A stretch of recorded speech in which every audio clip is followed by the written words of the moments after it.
तो दोस्तों, क्या हाल है आपके? कल का आपने लिया होगा कंपाइलेशन, ठीक है? तो उम्मीद करता हूँ अच्छा लगा होगा। तो आज भी उसी तरीके से करना है भाई। अब आपके दो, इसके बाद दो और बचेंगे, ठीक है ना? वो और ले लेना। देखो, मैं जो काम कर रहा हूँ एक बार उसको फॉलो करो। यही सवाल घूम फिर के इसी तरह की लैंग्वेज में आने वाले हैं, तो एक एक सवाल को तरीके से समझना है, ठीक है मेरे भाई? जिससे कि आपको टेंशन ना रहे किसी भी चीज़ की। मेरा काम है ना आपको कराना, तो ठीक है। अब चलते हैं, चलो। तो दोस्तों, आप लोगों को अगर पूरी तैयारी करनी है, आपके पास एक प्यारा सा एप्लीकेशन है जहां डेडिकेटेडली आपके सिलेक्शन के लिए काम किया जा रहा है। क्विक ट्रिक्स बाय साहिल सर एप्लीकेशन, इस पे आप जुड़ जाना और इफेक्टिव और सेटिस्फैक्ट्री तैयारी भी आप कर सकते हो। जैसे कि मैं सीबीटी 2 वाले बच्चों की बात करता हूं पहले सिनेरियो में, तो सीबीटी 2 वाले बच्चे समर सेल का फायदा उठाएं। उनको क्या लेना है? अगर एनटीपीसी वाले स्टूडेंट हैं तो भी टॉपिक वाइज 100 डेज ले सकते हैं। एएलपी सीबीटी 2 वाले स्टूडेंट हैं तो भी ये ले सकते हैं। ये 100 डेज में आपको चैप्टर वाइज में दे रहा हूं। चैप्टर वाइज अगर कोई भी आपको करंट चैप्टर रिवाइज करके चलना है तो भैया मौका मत गवाना, क्योंकि देखो अभी पढ़ लोगे तो एक बार में सिलेक्शन हो जाएगा। और आप लोगों को समझना है कि मैंने जो चैप्टर कराए हैं वो मस्त हैं। तो 100 डेज चैप्टर वाइज के लिए आप कवर अप करिए। और अगर आपको एएलपी सीबीटी 2 के लिए केवल प्रैक्टिस प्रैक्टिस चाहिए, लाइक सीटीएम चाहिए, तो सीबीटी 2 का बूस्टर बैच भी ले सकते हो। इसमें कैच द मैथ और कैच द रीजनिंग करीबन 30-35 सेट इसके अंदर हैं, और टॉप क्वेश्चंस भी डाल रखे हैं एग्जाम्स के। तो एएलपी सीबीटी 2 वाला ले सकते हो आप। हाँ, वो कहाँ मिलेगा, कैसे मिलेगा, मैं बता दूंगा। 100 डेज वाला बैच तो पूरे चैप्टर वाइज रिवीजन के लिए है। मैथ, रीजनिंग और जीके इसमें फ्री मिल रही है, अभी ऑफर चल रहा है। और ये अपना स्कोर बूस्टर बैच है, ठीक है? तो जाकर आप इनसे अपनी तैयारी कर सकते हो। ये तो दोनों दोनों ले सकते हैं, सीबी एनटीपीसी वाले भी और एएलपी वाले भी। और ये एएलपी वाले के लिए, सीबीटी 2 वाले के लिए, ठीक है? तो बस अब यार कंजूसी मत करो, चीज़ों को पढ़ाई करो, बस अपना टाइम निकालो। और जिसको पूरा सिलेबस करना है अपने प्राइम बैच ले सकते हो, उस पर भी ऑफर चल रहा है। अपनी क्रैक द एग्जाम सीरीज का टाइम टेबल है। 10 बजे देखो रीजनिंग की क्लास आपकी लगातार चल रही है, 3 बजे मैथ्स की चल रही है, 5 बजे जीके की चल रही है, स्टैटिक जीके करंट अफेयर, और 7 बजे जीके की चल रही है।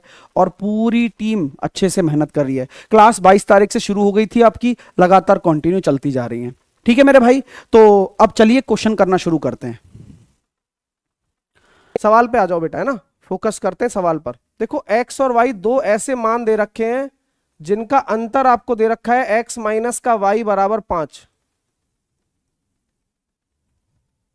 ठीक है? हाँ। अब x गुणा वाई बराबर कितना दे रखा है भैया? 21। पूछा क्या गया है? पूछा गया है एक्स स्क्वायर प्लस का वाई स्क्वायर प्लस का एक्स वाई। अब कैसे निकालोगे? अब आपको एक्जैक्टली डायरेक्टली वैल्यू तो नहीं पता है, डायरेक्टली वैल्यू तो नहीं पता है। बात समझ में आ रही होगी आपको? हाँ, आइए। तो आपको मैंने अभी थोड़े दिन पहले ही मैंने क्लास ली थी और उसमें ये कॉन्सेप्ट भी बताया था कि भाई आप ऐसा ट्रांसफॉर्मेशन इसके साथ करिए जो कि X square plus Y square minus का 2xy आप इसे लिख सकते हैं, और साइड में आप इसको क्या लिख सकते हैं? प्लस का 3xy। इससे क्या फायदा होगा? इससे देखो, क्या मैं इस पूरे एक्सप्रेशन को ये राइट डाउन कर सकता हूं क्या? बोले बिल्कुल कर सकते हो। और इसकी वैल्यू किसके बराबर है? एक्स माइनस वाई के होल स्क्वायर के बराबर है। और चाहिए भी तो मुझे यही ना, क्योंकि मेरे को यही डेटा दिया भी हुआ है। मुझे x माइनस वाई दिया हुआ है और x गुणा वाई दिया हुआ है। तो 5 का स्क्वायर कितना हो जाएगा? 25 हो जाएगा, और 21 दिया 63 हो जाएगा। और जवाब आपका 88 हो जाएगा मेरे भाई। जवाब आपका 88 हो जाएगा, डी ऑप्शन। जवाब आपका 88 हो जाएगा। क्लियर है? समझ में आ गई बात? चलो, अगला सवाल करिएगा। अगला सवाल करिए। आपसे बोला जा रहा है कि एक सर्कुलर पाइप है। अभी कुछ दिन पहले तो रेक्टेंगुलर था, अभी सर्कुलर पाइप बोला गया है, जिसका व्यास दिया हुआ है। तो आप इस पाइप की जो रेडियस है वो 1 सेंटीमीटर कह देंगे। और इस पाइप से जो पानी निकल रहा है, उस पानी की जो स्पीड है वो 5 मीटर पर सेकंड है। इस पाइप से जो पानी निकल रहा है उसकी जो स्पीड है, हाँ, ठीक है, चलिए, 5 मीटर पर सेकंड है। एक बेलनाकार टंकी में जाता है जिसके आधार की त्रिज्या 100 सेंटीमीटर है। यह एक टंकी बना रखी है हमने, उस टंकी में ये पानी चला जाता है जिसके आधार की त्रिज्या कितनी है, 100 सेंटीमीटर है।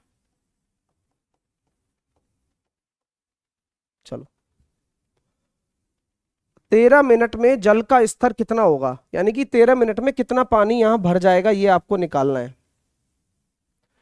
तो कभी भी कोई वॉल्यूम अगर किसी पाइप से निकलता है तो उसका मतलब होता है क्रॉस सेक्शन एरिया, किस स्पीड से पानी निकल रहा है और कितने टाइम के लिए पानी निकल रहा है, और वो जो वॉल्यूम होगा वो बराबर हो जाएगा पाई आर स्क्वायर एच के, जो भी एच निकालना है।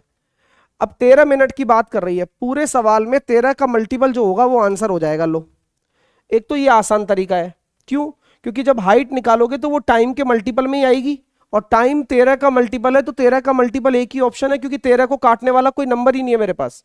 तो 1 सेकंड के लिए आंसर तो मैं दे दूंगा, लेकिन पूरा सॉल्व करना बड़ा जरूरी होता है बच्चों के कॉन्सेप्ट को बिल्ड करने के लिए। अब देखो एक सर्कुलर पाइप है तो उसका एरिया हो जाएगा पाई, उसका रेडियस है 1 का स्क्वायर सेंटीमीटर में, मीटर पर सेकंड में स्पीड है तो मीटर को मैंने सेंटीमीटर में बदल दिया, और 13 मिनट को भी मैंने सेकंड में बदल दिया। पाई की वैल्यू मैंने लिख दी पाई, आर की वैल्यू है 100 सेंटीमीटर, और एच निकालना है, बस हो गया काम। पाई से पाई गया, 500 से 5 बार चला गया, 300 से ये 3 बार चला गया, और एच बराबर 13 3 39 आ गया, और यही तो चाहते थे हम। तो तरीके शॉर्टकट भी आपके सामने रहते हैं, लॉन्ग कट भी आपके सामने रहते हैं, बस देखकर आंसर लगाना है। ठीक है मेरे भाई, क्लियर है? हाँ ठीक है मेरे भाई, आइए अगला करिएगा।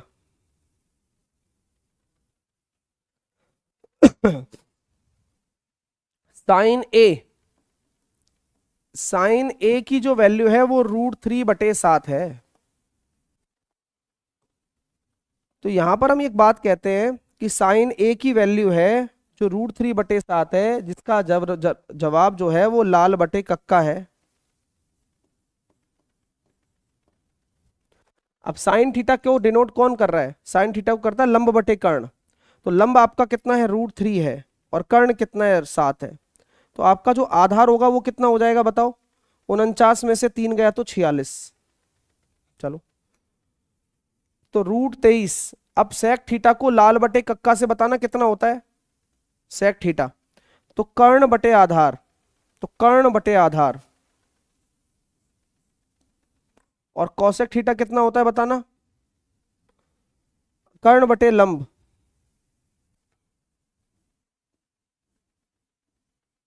अब देखो दोस्तों, आप इस √46 को क्या लिख सकते हो, √23 गुणा √2, √23 से √23 कट गया, ऊपर 49 आ गया, और नीचे √6 आ गया। और इसको जब रैशनलाइज करोगे तो √6 का ऊपर नीचे गुणा करने पर तो 49 √6/6, क्योंकि नीचे अपरिमेय संख्या रह ही नहीं सकती है। तो आपका जो जवाब बनेगा वो ऑप्शन नंबर डी बनेगा, आपका जो जवाब बनेगा वो ऑप्शन नंबर डी बनेगा। ठीक है, चलिए अगला करिए। नीचे दिए गए आंकड़ों का माध्य आपको बताना है।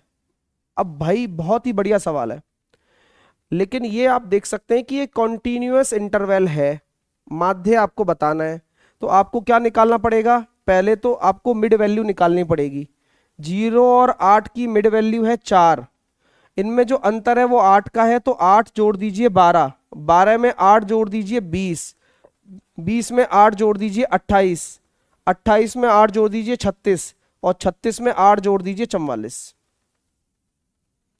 ठीक है मेरे भाई, 4 12 20 28 36 44 है ना, हाँ 4 12 20 28 36 44, ये मेरा मध्यमान आ गया।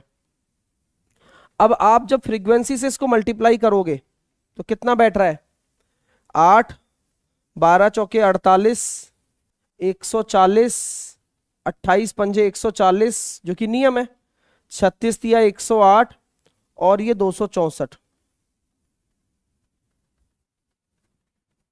सबको ऐड करना भाई, क्योंकि आप जब माध्य निकालने जाते हो तो आपको निकालना होता है summation of F x upon summation of F. 280, 56, 280, 108 और 264, 12 और 6 18, 6 8 हो जाए 14 और 6 20, 4 और 2 6 और 1 708 आ रहा है। तो 708 बटे फ्रीक्वेंसी कितनी है, 4 और 2 6 और 7 13 और 5 18 और 3 21 और 6 27।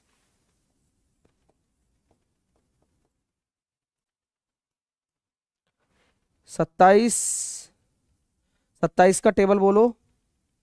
3 से काट लो, 3 से काट दिया मैंने 9 बार, 3 दूनी 6, 3 तिया 9 और 3 चिंग 18। और तो नहीं कट रहा, 9 का पाड़ा बोलना, 9 दूनी 18 और 18 और 5 23, 5 9 छिकी 54, 26 पॉइंट कुछ आंसर आ जाएगा जो कि एक ही ऑप्शन में है, डी ऑप्शन में। 26 पॉइंट कुछ आंसर आएगा जो कि एक ही ऑप्शन में, डी ऑप्शन में। ठीक है, चलिए आइए नेक्स्ट।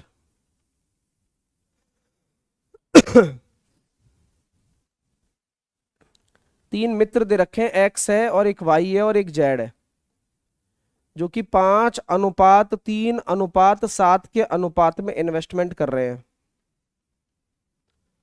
6 महीने के बाद एक्स ने अपनी पूंजी का आधा हिस्सा निकाल दिया,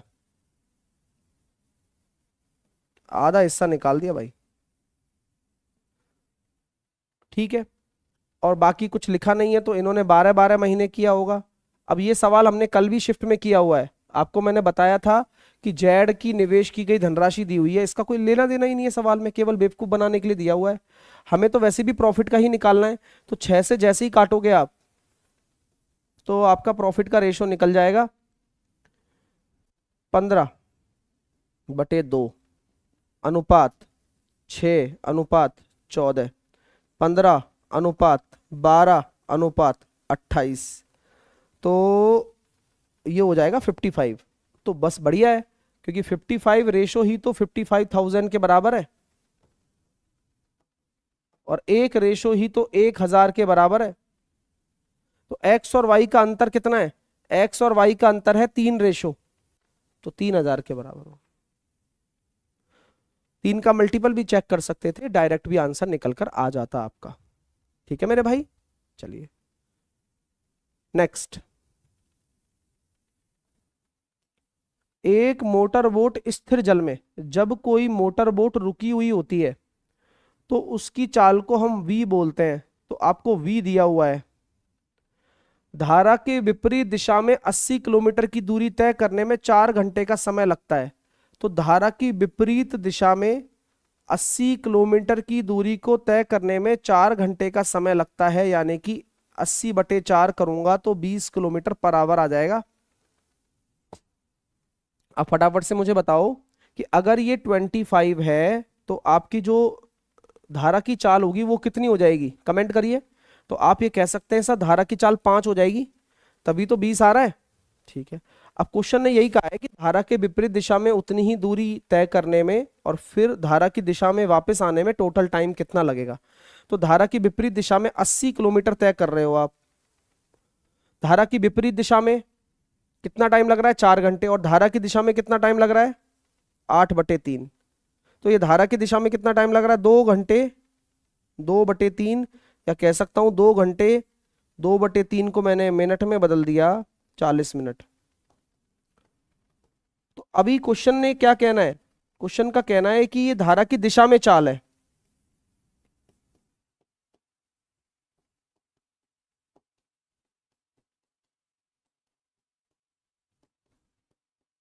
आपका टाइम हमने निकाल दिया धारा की दिशा में, so total time, total time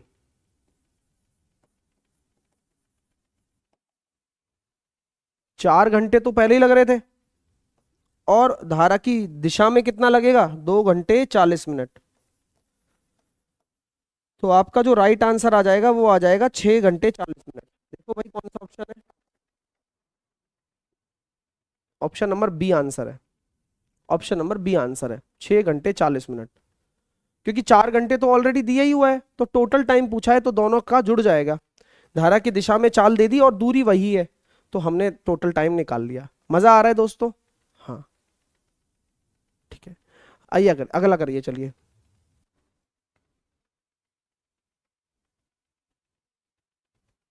घंटी ए 18 मिनट में,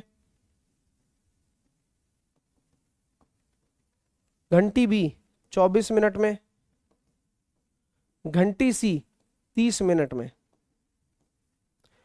बजती है। बहुत बढ़िया सवाल है, अच्छा सवाल है, दोबारा रिपीट होगा। वे सभी घंटियां पहली बार 6:30 बजे एक साथ बजती हैं। तो आप मुझे एक बताओ पहले तो एक चीज,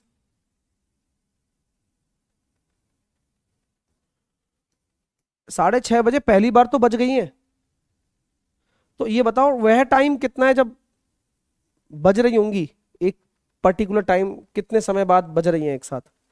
तो आप 18, 24 और 30 का अगर आप एलसीएम ले रहे हैं तो 6×3=18, 6×4=24, 6×5=30, 2 का डिवाइड करेंगे 3 आ गया, 2 आ गया, 5 आ गया, फिर 2 का डिवाइड करेंगे 3 आ गया, 5 आ गया, फिर 3 का और फिर 5 का, तो 15 दूनी 30 दूनी 60, 360 मिनट में, यानी कि हर 360 मिनट में बजती हैं।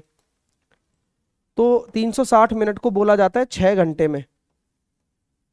अब क्वेश्चन ने क्या कहा है ये पढ़ना जरा, कि वह समय ज्ञात कीजिए जब वे घंटियां तीसरी बार बजती हैं। तो क्वेश्चन ने एक अच्छी बात बोल दी कि 6:30 बजे ये पहली बार बज चुकी हैं, फर्स्ट टाइम तो बजी चुकी हैं, कहा है ना क्वेश्चन ने। तो सेकंड टाइम कब बजेंगी? 6 घंटे बाद, यानी कि 12:30 बजे। और थर्ड टाइम कब बजेंगी? फिर से 6 घंटे बाद, 6:30 बजे शाम। मतलब कुल मिलाकर 12 घंटे का गैप है। अच्छा सवाल है, क्योंकि इसने हमें फर्स्ट टाइम पहले से ही दे दिया, तो हम डायरेक्ट भी सोच सकते हैं कि पहली बार तो इतने बजे बज रही हैं, तीसरी बार के लिए दूसरी बार 6 घंटे बाद और तीसरी बार 6 घंटे बाद, तो टोटल 12 घंटे इसमें जोड़ दो। तो अभी सुबह के 6:30 बज रहे हैं, तो 12 घंटे बाद शाम के 6:30 बज जाएंगे। बढ़िया सवाल है, अच्छा सवाल है। चलिए नेक्स्ट, ये देखिए सवाल, कितने बच्चों को ये सवाल करना आता है? अब सबसे पहले आपको यहां माध्य से लिया गया माध्य विचलन निकालना है, माध्य से लिया गया माध्य विचलन निकालना है। माध्य क्या होगा ये बताओ, वो बताओ पहले तो, माध्य क्या होगा?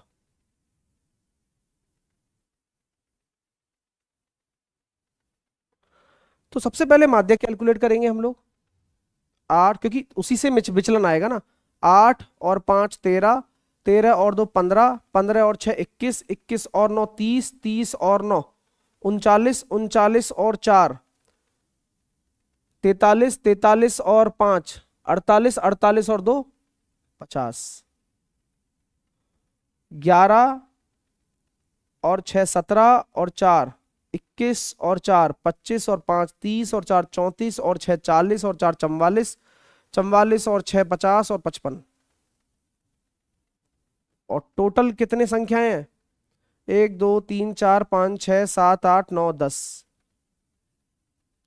तो माध्य तो 55 आ गया। अब आंसर थोड़ी है ना, आपसे पूछा गया है कि माध्य से लिया गया माध्य विचलन, यानी कि प्रत्येक संख्या को उसके माध्य से विचलन ले लीजिए और बटे n कर दीजिए। ये माध्य से लिया गया माध्य विचलन है, लिख लो चाहे तो इसको, माध्य से लिया माध्य विचलन।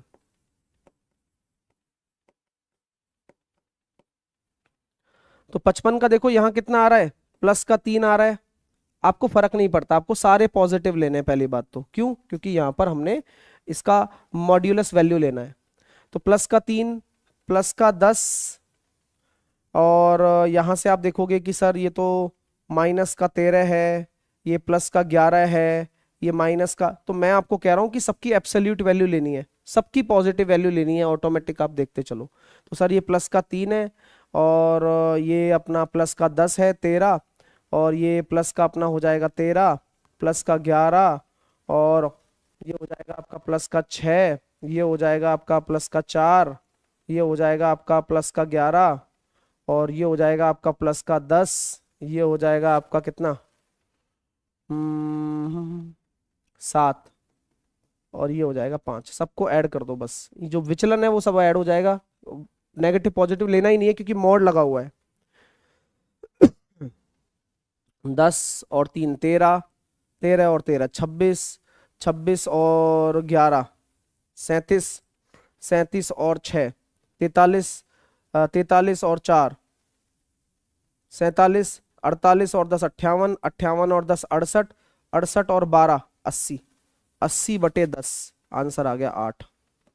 इतना प्यारा सा सवाल है, लेकिन कर वही बच्चा सकता है जिसको पता हो, और ये गर्व से हम कह सकते हैं कि हमने पढ़ाया है। एक बाह्य बिंदु ए से केंद्र ओ वाले एक वृत्त पर 2 स्पर्श रेखाएं खींची जाती हैं। ये अच्छा सवाल लग रहा है हमें तो। एक बाह्य बिंदु मैंने ए बनाया, इससे 2 स्पर्श रेखाएं खींच ली हमने। इन स्पर्श रेखाओं का नाम क्या है? ए बी और ए सी। ठीक है, और ओ केंद्र वाले, यहां पर ओ केंद्र है। ठीक है, बी सी आपको दे रखा है 24।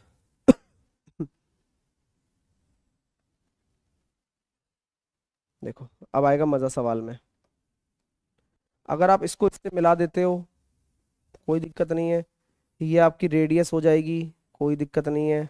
अब यहाँ पर थोड़ा समझने के लिए तैयार हैं आप? देखो अगर मैंने इसको m बोल दिया, m मुझे रेडियस निकालनी है, मुझे रेडियस निकालनी है। अगर ये BC आपका 24 है तो ये 12 हो जाएगा दोस्तों, और ये ध्यान रखना कि ये 90 डिग्री बनाता है, और ये भी ध्यान रखना कि ये भी 90 डिग्री बनाता है पूरा। ठीक है, अब आप मुझे बताओ ए बी आपका कितना है? ए बी आपका 30 है दोस्तों। 30 कैसे आया? 30 वो दे रखा है ना, ये भी 30 ही है क्योंकि बाहर से दोनों स्पर्श रेखाएं बराबर होती हैं। तो ठीक है, यहां तक अच्छा लग रहा है, सुंदर लग रहा है दिखने में। अच्छा, क्या आप ए एम निकाल सकते हो? ए एम, हाँ निकाल सकते हैं। कैसे निकालोगे बताओ? पाइथागोरस लगाऊंगा। पाइथागोरस कैसे लगाओगे? 90 डिग्री के सामने कर्ण है और ये है, तो ये 30 का स्क्वायर 900 में से 144 चले जाएंगे तो 756 हो जाएगा। पाइथागोरस से ये ए एम आ चुका है। ए एम, मुझे रेडियस निकालनी है। तो आप मुझे एक चीज बताना दोस्तों, प्यारे प्यारे स्टूडेंट्स,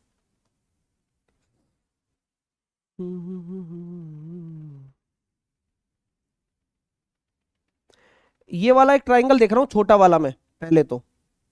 ठीक है, छोटे वाले में अगर ये 90 डिग्री है और उसके सामने आर है, और इस वाले ट्राइंगल में 90 डिग्री के सामने 30 है, बराबर इस वाले ट्राइंगल में अगर ये थीटा है, मान लो, हाँ ये थीटा है क्योंकि ये 90 डिग्री हो गया, ये 90 डिग्री हो गया। ठीक है, अगर ये थीटा हो गया तो ये अल्फा हो गया, ये वाला। अब ध्यान से सुनना, ध्यान से सुनना, अगर ये थीटा हो गया तो ये अल्फा हो गया, ये 90 डिग्री है।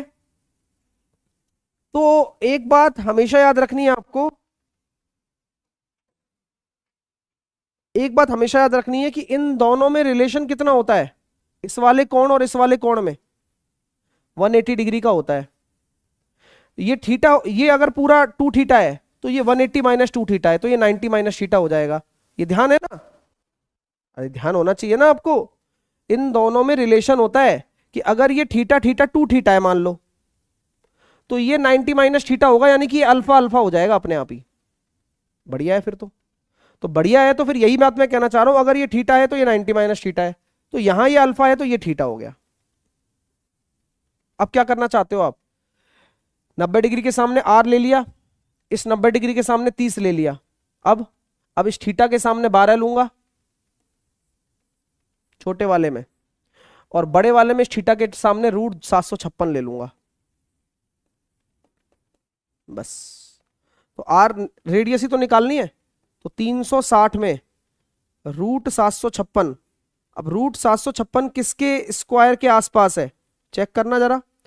तो सर जी √756 हो जाएगा करीबन 22 क्या कहते हैं 27 का होता है 729, 28 का होता है 784, 27 और 28 के बीच में है। तो पहले मैं 27 लेके देखता हूँ और फिर मैं 28 लेके देखता हूँ। इससे क्या होगा, इससे मेरे को आंसर पता लग जाएगा कि जो रेडियस होगी इस डेटा और इस डेटा के बीच में होगी। ठीक है, 27 का अगर मैंने दिया 9 तिया 27, 9 चौके 36, 13 पॉइंट कुछ आ रहा है आंसर, है ना, 13 तिया 39, 13.33। तो आपकी जो रेडियस होगी वो निकटतम पूर्णांक में 13 पॉइंट कुछ ही होने वाली है, क्योंकि ये जब भाग ज्यादा दोगे तो ये इससे तो कम आएगा, तो 13 पॉइंट कुछ आंसर आ जाएगा आपका। बढ़िया सवाल है। ठीक है भाई, क्लियर है। तो अच्छा सवाल है और डायरेक्ट करना है। देखो ये आंसर ऐसे आ गया तुरंत, एक लाइन में आंसर आ गया, यानी कि फ्यूचर में अगर ये सवाल दोबारा रिपीट होता है तो आपको कुछ नहीं करना। क्या करना है फिर, देखो रेडियस का इस स्पर्श रेखा से अनुपात लेकर इस जीवा के आधे का इससे अनुपात ले लो, बस इतना आसान हो जाता है। चलिए अगला करिएगा। ए बी एक वृत्त की जीवा है, ए बी एक वृत्त की जीवा है जिसका केंद्र पी पर है।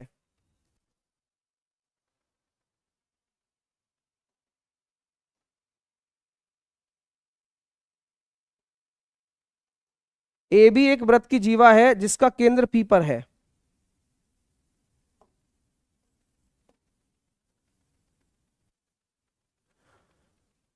ए और बी के बीच लघु चाप, अब लघु चाप देखो ये होता है, this is the minor arc और वो है मेजर आर्क।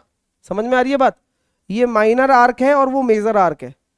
अब इस पर एक क्या है, सी बिंदु मान लिया माइनर आर्क पर, देखो ना लघु चाप पर एक बिंदु सी है। ए और बी पर वृत्त की स्पर्श रेखाएं भाई ये बिंदु एम पर प्रतिच्छेद करती हैं।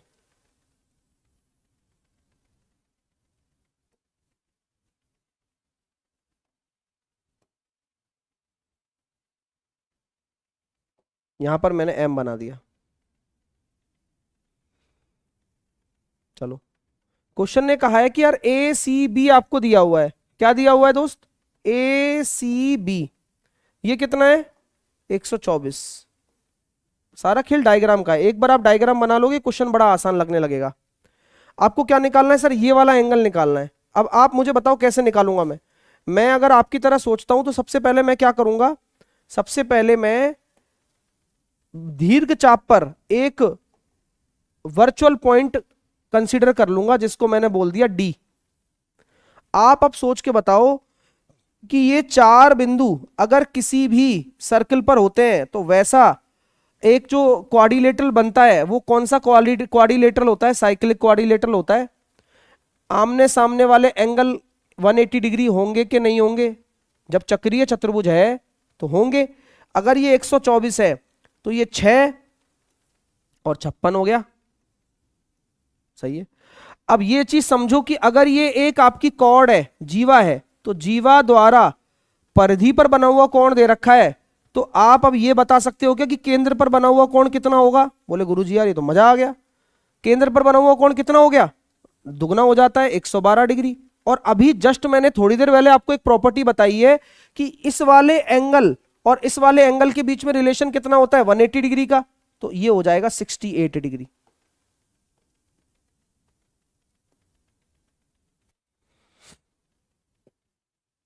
बताओ भाई, अभी जस्ट आपको बताया था ना मैंने, इनका और इनका रिलेशन 180 डिग्री का होता है, ये वही चीज है। और मैं जितने भी ये सवाल करा रहा हूं ये वन ऑफ द बेस्ट सवाल है। एक बच्चे के लिए सबसे जरूरी चीज होती है कि उसको एक कंसिस्टेंट प्रैक्टिस मिलती रहे। यार आप कमजोर नहीं हो, आपका यहां पर सिस्टम ही नहीं मिल पा रहा है आपको, और वाकई में मैं वो सिस्टम लगातार प्रोवाइड करा रहा हूं पर डे, और उससे बदलाव आते हैं, उससे रिजल्ट आते हैं, ये हकीकत है। इसके अलावा सारी चीजें फेक है, सच्चाई सिर्फ एक है, मेहनत और कंसिस्टेंटली मेहनत। और कुछ नहीं कर, और इसके अलावा कोई अल्टरनेटिव नहीं है। अब आप करते रहेंगे, अब सीखेंगे तो आपका दिमाग चलेगा, आपका दिमाग चलेगा, पेपर में दोबारा देखने को मिलेगा, चाहे कोई भी पेपर हो आप करके आओगे। इसी तरह से ये सवाल आप बना कर आओगे शॉर्ट, और सारे शॉर्ट फॉर्म है। देखिए कोई भी ऐसा नहीं है बड़ा है, कोई आसान आसानी से हो रहे हैं सारे सवाल। अगला करिए, देखिए अब ये सवाल देखो, एक रेसिपी में 4 भाग आटे हैं तो 3 भाग चीनी है। तो मैं ये कहना चाहता हूं आटा और चीनी का अनुपात है 4:3। तो क्वेश्चन ने ये कहा है कि अगर एक बेकरी वाला 12 कप चीनी लेता है तो 16 कप आटा लेगा, क्योंकि 1 अनुपात बराबर आपका 4 हो गया, 4 बराबर आपका 16 हो गया। क्या है इस सवाल में, कोई पहचान पा रहा है? ये सवाल कंटिन्यूअस इंटरवल का है ही नहीं। 44 से खत्म हो रहा है तो 45 से शुरू हो रहा है, 54 पर खत्म हो रहा है तो 55 पर शुरू हो रहा है, 64 पर खत्म हो रहा है तो 65 पर शुरू हो रहा है। अरे सर फिर कैसे करेंगे इस सवाल को हम लोग? मैं समझाता हूं। मैंने एक कॉन्सेप्ट आपको पहले भी बताया हुआ है, जब कभी भी कॉन्टिन्यूअस इंटरवल ना हो तो कॉन्टिन्यूअस बनाना पड़ता है। क्या करना पड़ता है कि पहले वाले क्लास इंटरवल की जो आपकी अपर लिमिट होती है उसमें आपको 0.5 ऐड करना पड़ता है, और इसमें आपको 0.5 घटाना पड़ता है। लोअर लिमिट में 0.5 ऐड करना पड़ता है और 0.5 घटाना पड़ता है, जिससे कि क्या होता है, जिससे कि आपका एक इंटरवल बन जाता है, जैसे कि 34.5 से लेकर 44.5। और एक कॉन्टिन्यूअस इंटरवल बनाना बड़ा जरूरी है, 44.5 से लेकर 54.5, 54.5 से लेकर 64.5, 64.5 से लेकर 74.5, और 74.5 से लेकर 84.5, और 84.5 से लेकर 94.5। इस तरह से आपका ये अब कॉन्टिन्यूअस इंटरवल बन गए सारे जो मैंने बनाकर आपको बताए हैं। यानी कि अब सही लग रहा है सर थोड़ा? हाँ अब बनेगा भी ऐसे ही। अब इनकी फ्रीक्वेंसी दे रखी है। अब क्वेश्चन में पूछा गया है मॉड बताओ, मॉड बता दूंगा अब मैं क्या है। तो सबसे ज्यादा फ्रीक्वेंसी ये है 30, 30 का जो इंटरवल होगा वो ये होगा, इसकी लोअर लिमिट अब ये होगी, अपर लिमिट अब ये होगी, ये आपका F1 होगा, ये आपका F0 होगा, ये आपका F2 होगा। तो अगर आप मॉड निकालना चाहते हो तो क्या होता है, लोअर लिमिट आपको 54.5 लेनी पड़ेगी, और अगर आप अभी कर रहे होते तो आपको 55 लेनी पड़ती, जिससे गलत हो जाता आपका। तो 54.5 लोअर लिमिट, मैं फॉर्मूला भी लिख देता हूं जिससे कि जो नए बच्चे हैं उनको समझ में आए। F1 minus F0, 2F1 minus F0 minus F2 into I. और अच्छी बात यह है कि इंटरवल भी देखो 10-10 का हो गया, अब 10-10 का गैप हो गया, ये बनाना पड़ा है, देख लो है ना। तो 54.5, F1 कितना है 30, F0 20, 10, 2F1 यानी कि 60, F0 20 और 25 45, और I की वैल्यू हो गई 10 का 100। तो 54.5 प्लस 100/15, 5 से काटा मैंने 3 बार, 5 से काटा मैंने इसको 20 बार, तो ये हो गया सर 54.5 प्लस 6.66, तो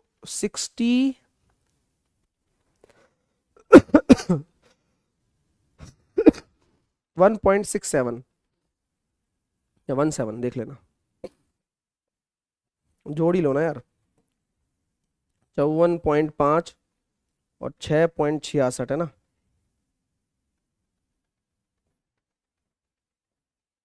हाँ 17 आएगा, 61.17 आएगा। अच्छा सवाल है। तो क्लास में जब आप ध्यान रखोगे तो इन चीजों को आप दिमाग में रखोगे। हाँ। तो यहां पर हमने वर्ग अंतराल बनाना है, कॉन्टिन्यूअस वर्ग अंतराल बनाया है, और वो उसका एक नियम होता है 0.5 जोड़िए और 0.5 घटाइए, 0.5 जोड़िए 0.5 घटाइए। ठीक है, चलिए अगला सवाल करिए। 8 इकाई त्रिज्या वाले एक वृत्त के त्रिज्याखंड का केंद्रीय कोण दे रखा है 45 डिग्री। तो त्रिज्याखंड बनाने वाले चाप की लंबाई बताइए। भाई क्या बात है, हम जानते हैं कि पूरी चाप की लंबाई हो जाएगी 2πr, और 45 डिग्री के लिए पूछा जा रहा है चाप की लंबाई, तो 45 डिग्री बटे 360 यानी कि 1/8 होता है। अगर 1/8 होता है तो आप डायरेक्टली देख सकते हैं कि देखो 2 पाई आर की वैल्यू मैंने 8 रख दी और इसको लिख दिया मैंने 1/8, तो मेरा आंसर आ गया 44/7। एक भी बच्चे को तकलीफ आए तो मेरे को बोलो आप। अगला सवाल देखेंगे, देखिए कितना प्यारा सवाल है। कल हमने एलसीएम वाला सवाल किया था और अब हम एचसीएफ वाला सवाल करेंगे। और अब जब हम प्राइम बैच कर रहे हैं तो अब ये सारी चीजें, यही तो चीजें नहीं होती हैं और क्या होती हैं, यही तो पढ़ाने में मजा आएगा। अब देखिए ना आप, 3 धनात्मक पूर्णांक आपको दिए हुए हैं जिनका जीसीडी आपको दिया हुआ है, और मैं इतना प्यारे से आपको ये सब चीज समझाऊंगा कि आपको मजा आ जाएगा। देखना, आपको दिया हुआ है जीसीडी बी और सी का, कल एलसीएम था आज एचसीएफ है, दोनों में फर्क पता होना चाहिए आपको। फर्क ही नहीं पता होगा तो नहीं कर पाओगे, ठीक है। चलो, तो सबसे पहला काम आप सोच समझ के बताना है ना, आप मतलब आपको ही करवाना है मेरे को सवाल, मैं नहीं कर, मैं तो कर ही लूंगा, आप करना कर सकते हो नहीं कर सकते हो वो मैटर करता है। अगर ये कॉमन फैक्टर है, हाईएस्ट कॉमन फैक्टर है, ग्रेटेस्ट कॉमन डिवाइजर है ए और बी का 12, तो 12 को आप प्राइम फैक्टराइजेशन में लिखो, 4 तिया 12, बोलो हाँ या ना, बोलो हाँ या ना, अच्छी बात है। बी और सी का क्या हो जाएगा, 2 नाम 18, 2 की पावर 1 3 का स्क्वायर, यही हो जाएगा प्राइम फैक्टराइजेशन। और इसका हो जाएगा 2 की पावर 1 3 की पावर 1। अच्छा ये बताइए, आप अगर 2 संख्याओं का मैसेप निकालते हो या 2 संख्याओं का एचसीएफ निकालते हो तो उसका क्या मतलब होता है? नहीं सोच पा रहे हो डेफिनेशन, मैं सोचने पर मजबूर करता हूं, फिर यस या नो में जवाब दे देना। 2 संख्याओं का अगर एचसीएफ निकाला जाता है सर, तो इन दोनों संख्याओं में जो कॉमन होगी वही बाहर आएगी और वही एचसीएफ होगा। सही बात है क्या? 2 संख्याओं का अगर एचसीएफ निकाला जाता है तो उन 2 संख्याओं में जो कॉमन होगी, दोनों में जो कॉमन होगी वही बाहर आएगी और वही उनका एचसीएफ होगा। हाँ या ना, हाँ या ना? नहीं, अरे कैसी बातें कर रहे हो बेटा, मेरी भाषा पे भी नहीं जाते हो कि तुम लोग। मैंने बोला है दोनों में जो कॉमन होगी, मेरे को बोलना चाहिए था हाईएस्ट कॉमन होगी, मेरे को क्या बोलना चाहिए था, उन दोनों में हाईएस्ट कॉमन होगी। जैसे कि मैं एक बगल में एग्जांपल ले रहा हूं, अगर मैं 4 और 8 का पूछता हूं आपसे कि मैसेप पे बताइए या जीसीडी बताइए, और एक पोजीशन पर आकर एचसीएफ और जीसीडी भी अलग होते हैं। अब इतना डीप मैं नहीं लेके जाऊंगा आपको अभी, वरना फिर आप गड़बड़ कर दोगे। अब इन दोनों का आपसे मैं बोलूं कि भैया एचसीएफ बताइए, तो आप 1 भी बता सकते हो एचसीएफ, आप 2 भी बता सकते हो। बेटा मैं पूछ रहा हूं एचसीएफ, तो मुझे यहां पर 4 ही बताना पड़ेगा। क्यों? क्योंकि मैं आपको अभी बता रहा हूं ना, यहां 2 की पावर 2 है और यहां 2 की पावर 3 है, इन दोनों में हाईएस्ट कॉमन फैक्टर क्या है, 2 की पावर 2। हाईएस्ट देखना चाहिए अपन को। अंडरस्टैंड क्यों उसका नाम एचसीएफ पड़ा, क्यों उसको हाईएस्ट बोला गया? बात समझ में आ रही है? अब पॉइंट पर आ जाऊं, सवाल पर आ जाते हैं। अब आप खुद सोच के बताना, खुद दिमाग लगाएंगे अपन सब लोग, है ना, और मैं आपका दिमाग लगाऊंगा, और क्या टेंशन है आपको। बताओ सर, ए और बी में कॉमन फैक्टर ये निकल कर आ रहा है, निकल कर आ रहा है, हाँ। और आप ये नोटिस करिए, आप जरूर नोटिस करिए कि बी और सी में कॉमन फैक्टर ये निकल कर आ रहा है। अच्छा, और सी और ए में कॉमन फैक्टर ये निकल कर आ रहा है। तो यार आप भी समझदार हो, मैं भी समझदार हूं, मैं निश्चित तौर पर ये कह सकता हूं कि जो मेरा ए होगा, जो मेरा ए होगा ना, ए, ये मेरा ए जो होगा वो 2 की पावर 2 और केवल 3 की पावर 1 होगा। मैं 100% श्योर हूं। आप हैं? सर आप कैसे कह सकते हो?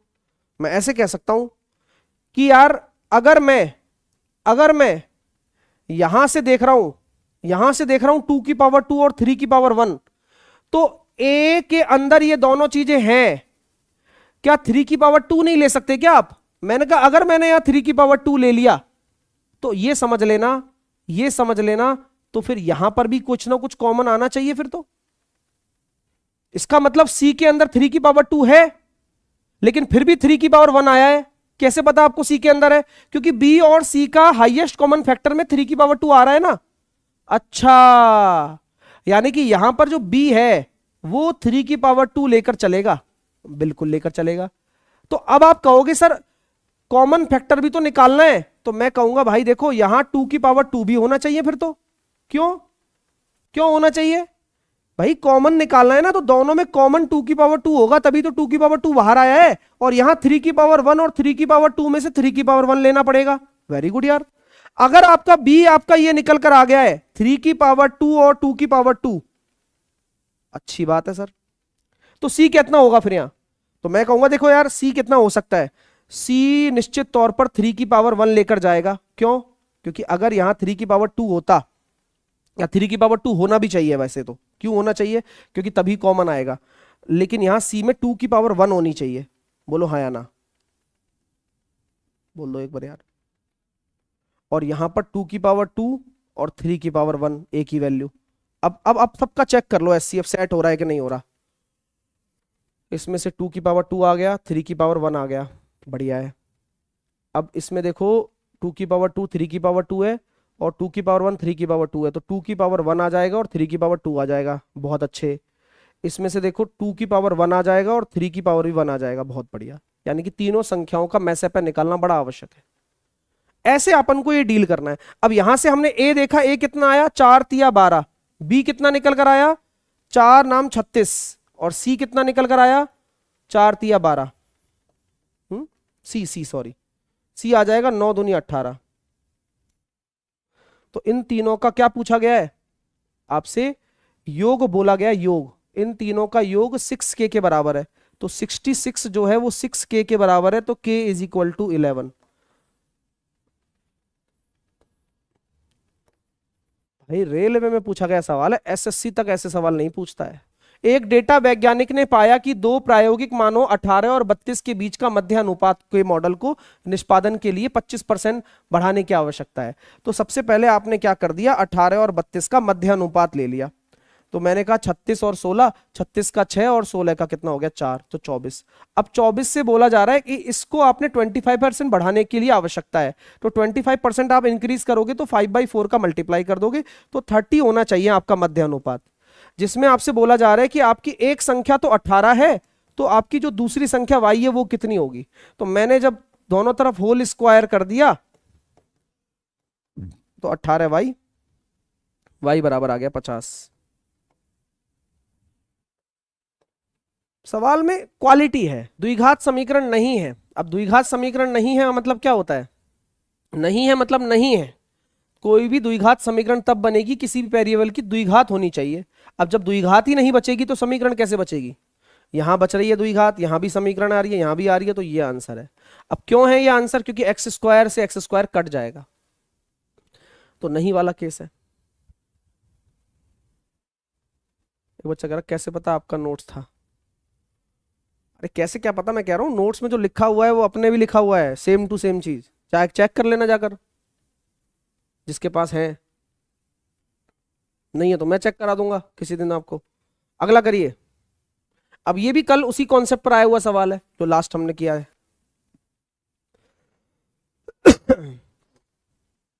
ए बी सी मिलकर एक निश्चित कार्य को 40 दिन में पूरा करते हैं। बी और सी मिलकर उसको 72 दिन में कर सकते हैं। टोटल काम आपने 360 ले लिया, 40 का भाग देंगे 9 और 72 का भाग देंगे 5। 40 का भाग देंगे 9 और 72 का भाग दे देंगे 5। तो यहां से देखो एक चीज बोली गई है, बी की कार्य क्षमता ए से 50% अधिक है। बी की अधिक है। ए की कितनी है? ए की 4 आ गई ना, तो ए की अगर 4 आ गई है तो बी की 6 हो जाएगी। सवाल ने क्या कहा है कि ए बी सी ने 16 दिन तक तो कार्य करते ही हैं, तो ये हम कह सकते हैं कि ए बी सी ने 40 दिन में जो कार्य किया है, यानी कि 9 गुणा 40 ये टोटल कार्य है, और 9 गुणा 16 घटा दो तो बचा हुआ काम आ जाएगा 9 गुणा 24। और बी कितने में करेगा उसे? कल भी ऐसा ही सवाल था, लेकिन कल थोड़ा ज्यादा अच्छा था, उसमें डिवाइड करना था, फ्रैक्शन में आ रही थी, यहां डायरेक्ट आ गई, तो यहां आंसर आ जाएगा 36 days. Sir foundation batch only math का करना है, प्राइस? हाँ बेटा, 0 लेवल से ही आप मैथ मास्टरी बैच ले लीजिए अगर आप रिकॉर्डेड लेना चाहते हैं, ठीक है। और नया बैच जो लेना चाहते हैं तो प्राइम बैच आप ले सकते हैं।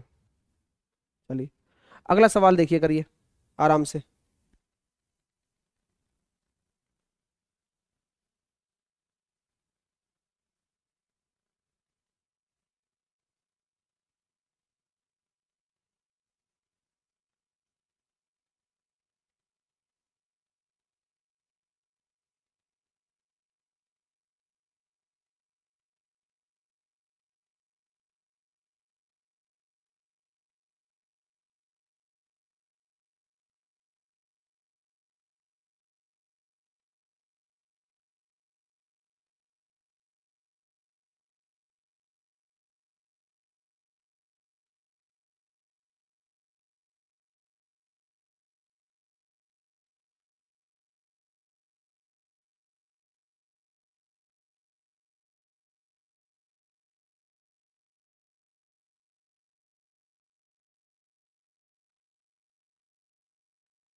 देखो भाई, ये इंग्लिश में है वो हिंदी में है। 4 को अगर कॉमन ले ले तो 1 + cot² बराबर कितना हो जाएगा, cosec²। 1 + tan² बराबर कितना हो जाएगा, sec²। अब देखो tan थीटा कितना होता है, sin/cos। इसको आप चाहे तो लिख सकते हो कैसे, साइन को लिख दोगे कॉसेक और कॉस को लिख दोगे सेक, और नीचे तो कॉसेक है ही। तो क्या होगा इससे, इससे cosec² से कट जाएगा और ये सेक से सेक हो जाएगा। तो 4/3 cos theta, 4/3 cos theta, 4/3 cos theta. देखिए आपकी वृत्त की त्रिज्या दे रखी है 7, 240 डिग्री का केंद्रीय कोण पर अंतरित करने वाले चाप की लंबाई बताओ। जब रेडियस 7 होती है तो चाप की लंबाई 44 होती है, ये जानते हो ना आप। और 240 डिग्री का मतलब कितना है, 240/360। तो 6 चौके 24 और 6 छंगा 36 और 2/3, तो 88/3। 88/3 का कितना हो जाएगा, 29 या 87, 29 या 87, 29.33 आंसर आ गया। 29 या 87। मजा आ रहा है ना सवाल करने में, मेरे को बड़ा अच्छे लग रहे हैं सवाल सारे। अगला सवाल देखिए, देखिए बढ़िया सवाल है, देख लो। एक रासायनिक अभियंता, मतलब कोई इंजीनियर है, केमिकल इंजीनियर, 15 सेंटीमीटर त्रिज्या और 40 सेंटीमीटर की ऊंचाई का एक बेलनाकार अभिक्रिया पात्र डिजाइन करता है। यानी कि एक उसने एक सिलेंड्रिकल एक वेसल लिया हुआ है। परख नली भी सिलेंड्रिकल होती है, बट नीचे से क्या होती है, वो फ्लैट नहीं होती, थोड़ी सी ऐसी रहती है। बट उसने एक ऐसा वेसल डिजाइन किया है। इस पात्र के अंदर उसने 3 एक समान बेलनाकार शीतलन नलिकाएं, मतलब इसके अंदर उसने एक 3 इस तरह से और नलिकाएं सेट की हुई हैं। प्रत्येक की त्रिज्या 4 है और पात्र के समान ऊंचाई वाली है, यानी कि बिल्कुल ऐसे सेट की हुई हैं, ऐसे। ठीक है। अब बोला जा रहा है कि शेष स्थान की 75% धारिता को अभिक्रियाशील विलयन से भरा जाता है। मतलब अब नलिका सेट हो गई, अब इसमें जो बचा हुआ स्थान है इसमें केमिकल भरा जाएगा, सॉल्यूशन भरा जाएगा कुछ। तो उस पात्र में विलयन का आयतन कितना होगा, बाकी स्थान का 75% भरा जाता है, जो बचेगा ना स्थान उसका 75%। तो भाई कहने का क्या मतलब है, कहने का मतलब ये है पाई r² h आयतन है, माइनस कर दूं माइनस इसका r² छोटा वाला और h, क्योंकि ये बचा हुआ आयतन तो यही होगा। तो पाई की वैल्यू 22/7, h तो आपका 40 है और r² हो जाएगा 225 माइनस का 16। ये एक वॉल्यूम हो गया, और इस वॉल्यूम का मतलब ये बचा हुआ वॉल्यूम हो गया बाकी वाला, इसमें से ये घटा दिया ना मैंने, पूरे में से इन 3 परख नली का घटा दिया। अब इसका भी 75% निकालना है, 3/4। और अच्छी बात यह है कि पाई को 3.14 लेना है। अच्छी बात क्या बुरी बात है, तो चलो देखते हैं सॉल्यूशन। 4 से मैंने काट दिया इसको 10 बार, तो ये कितना आ गया, 31.4 गुणा 3, 3 चौके 12, 3 एकम 3 और 1 4, 3 3 9, 94.2 गुणा ये हो जाएगा 209, 16 और 9 25। ठीक है, अब भाई गुणा करना है एक बार इसको, आंसर आ जाएगा।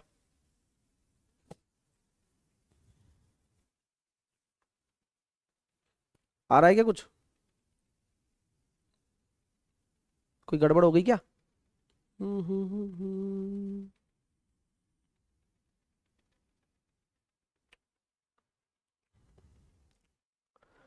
सही किया है हमने, सही किया है क्या? हम्म, गलत भी किया सकता है क्या?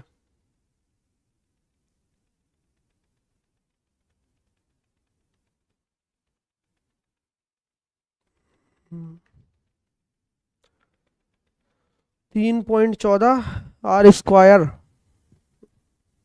अरे अरे अरे अरे अरे अरे, हाँ 3 है ना ये, 3 नलिकाएं हैं, 3 नलिकाएं, 48 घटाओ 48, अब ठीक आ जाएगा शायद। तो 31.4 गुणा 225 माइनस 48, 177, 177 गुणा 31.4 गुणा 3, आ गया भाई, 1667 आ रहा है, 16.66 के आसपास। सवाल अच्छा है। 3 से गुणा करना भूल गया मैं, 3 है ना, 3 नली है ना, ये तो 3 ही आएगा यहाँ पर। एक ठोस बेलन की रेडियस दे रखी है, उसकी ऊंचाई दे रखी है। बेलन की ऊंचाई के अनुदिश आपने 45 डिग्री के एक केंद्रीय कोण वाला एक त्रिविम त्रिज्यखंड निकाला गया है। मतलब कहने का मतलब समझ रहे हो ये क्या हुआ है? ये ऐसा हुआ है कि यार अगर आपका ये एक बेलन है ना, तो आपने एक स्लाइस काट दी 45 डिग्री बनाते हुए। मतलब अगर यहां से हम देखेंगे तो एक 45 डिग्री की एक स्लाइस काट दिया आपने। तो क्वेश्चन क्या कह रहा है कि कितना भाग बेलन के बड़े भाग का आयतन। तो आप अगर 45 डिग्री काट दोगे, तो 45 डिग्री अगर आप काट दोगे तो 360 का 45 डिग्री कितना हो जाएगा? 1/8 हो जाएगा। तो 7/8 बचेगा। तो बेलन का आयतन कितना होता है? पाई आर स्क्वायर एच का 7/8 आंसर आ जाएगा। अच्छा सवाल है। पाई की वैल्यू 22/7, आर स्क्वायर, एच की वैल्यू 25 और 7/8। 7 से 7 चला गया और सॉरी पाई तो लेना ही है, पाई तो लेना ही है, पाई तो काटना ही नहीं है। आर स्क्वायर, एच की वैल्यू 25 और 7/8, तो 7 का मल्टीपल आंसर होगा पहली बात तो। और आप जब इसको सॉल्व करोगे तो 18 8 144। और इसको अगर आप देखोगे तो क्या इसको आप 9 लिख सकते हो, क्या इसको आप 50 लिख सकते हो? ये कैलकुलेशन कितने बच्चों को आती है? मैं दोबारा बताऊं, 18 गुणा 25 लिखा हुआ है। तो कभी भी आप कैलकुलेशन करने जाओ ना तो ऐसे कर सकते हो। अगर ये एक सम संख्या है तो इसको तो आधा कर दो और ये 25 को 50 लिख दो। उससे क्या फायदा होता है? उससे गुणा करना आसान हो जाता है। 450 इंटू 7,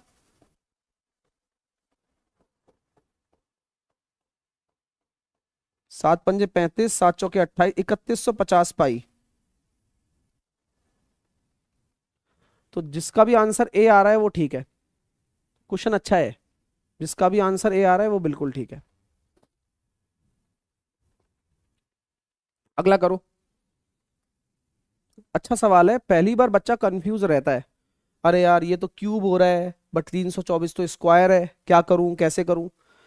थोड़ा सोचना है। 17 वाला तो मैंने आपको क्लास में ही करवा दिया था, ये 18 वाला बना दिया, अलग शिफ्ट में आया हुआ है। आपको ऐसे को इसका तरीके से ट्रांसफॉर्म करना है कि भाई इसका कुछ ना कुछ क्यूब बने। तो मैंने कहा कि यार 18 का कॉमन ले लो आप। कॉमन का मतलब होता है कि आप डिवाइड कर दिए हो। आपने कॉमन लेते ही देखो क्या बन गया, 18 का क्यूब होता है 5832। बस। अब जैसे ही आपने देखा तो अब आपको देखो ये अगर p है तो ये क्यूब हो गया ना। अब तो 18 p क्यूब माइनस का 3p, और यहां पर देखो 1/18, 18 p क्यूब कितना हो जाएगा? 3×3 = 9 × 27 -3, 3 और 1/18। ठीक है। क्योंकि सिमेट्रिक है ना तो वो सिमेट्रिक का वो लेना पड़ता है, कोफिशिएंट जरूरी है। अब चाहे तो आप सॉल्व कर लो। 18 सत्ते 70 और 56 126। हाँ, 18 दूनी 36 और 12 48, माइनस का 9, 477 है क्या? है तो सही, 477 आपका राइट आंसर हो जाएगा, 477। अच्छा सवाल है और रिपीट भी होगा, है ना? सवाल अच्छा है और रिपीट भी होगा। नेक्स्ट, मान लीजिए कि सी एक वृत्त है जिसका केंद्र ओ है। माना कि ए बी सी पर इस प्रकार रेखा है कि ए बी वृत्त को पी पर स्पर्श करती है।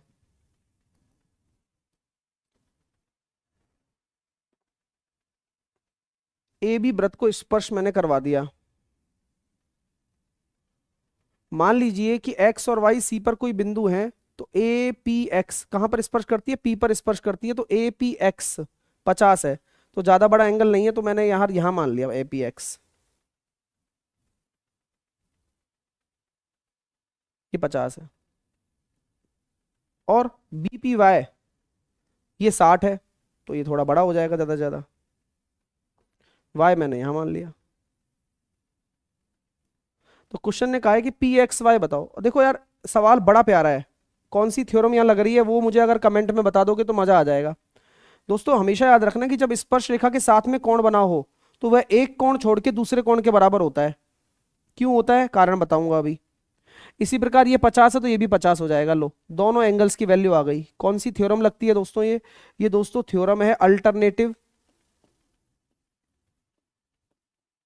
सेगमेंट थ्योरम, एकांतर खंड प्रमेय, एकांतर खंड प्रमेय। पी एक्स वाई और पी वाई एक्स दे रखा है, तो पी एक्स वाई 60 है और पी वाई एक्स 50 है। आएगा सवाल, डेफिनेटली आएगा। एक टैंक को 3 पाइप पी क्यू आर द्वारा एक समान प्रवाह के साथ भरा जाता है। गुड। पहले 2 पाइप पी और क्यू एक साथ टैंक को उतने ही समय में भरते हैं। जब भी ऐसा सवाल आए ना कि पहले 2 टैंक उतने ही समय में भरते हैं जितना अकेला आर समय में भरता है, तो कभी भी इस तरह की लाइन अगर लिखी आ जाए, मैं दोबारा से बताता हूं क्योंकि मैंने भी तो इस चीज का पकड़ रखा है ना भाई। आपको जब मैं पढ़ाता हूं तो मैं ये चीज जरूर बताऊंगा कि क्वेश्चन में ऐसी क्या है जिससे कि आप क्वेश्चन के टाइप को आंखों ही आंखों में समझ पाओ। तो ये जो लाइन है इसको एक बार पढ़ो। ऐसी लाइन कभी भी आपको देखने को मिले, हमेशा याद रखना ये रूट ए बी वाला कॉन्सेप्ट को बनाता है। क्या बनाता है, रूट ए बी वाले कॉन्सेप्ट को बनाता है। और आपका जो आर होगा वो मिडिल होगा, मतलब आर जो होगा वो बीच में होगा, ये ध्यान रखना।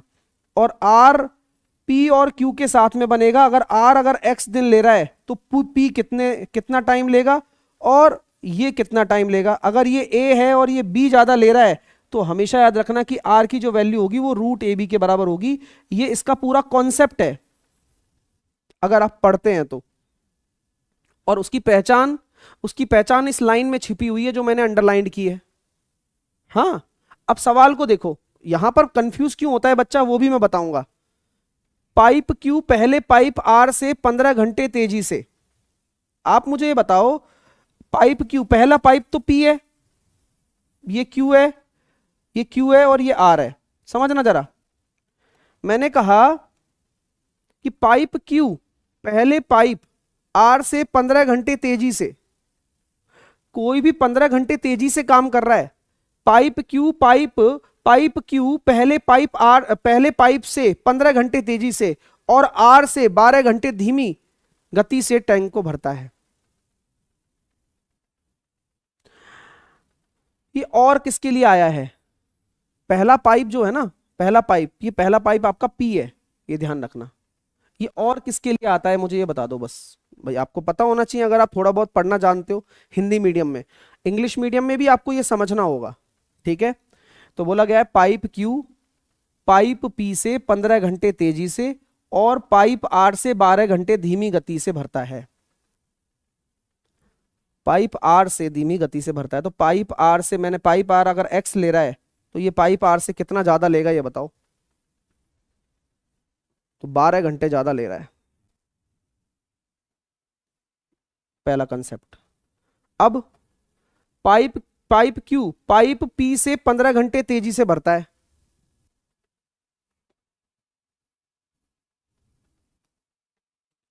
पाइप क्यू पहले पाइप से 15 घंटे तेजी से, बढ़िया है फिर तो 15 घंटे तेजी से भरेगा, इसका मतलब टाइम कम लेगा। तो ये कितना ज्यादा लेगा, x प्लस 27। क्यों, क्योंकि देखो ना ये 15 घंटे धीमा, मतलब ये टाइम होता है सारा।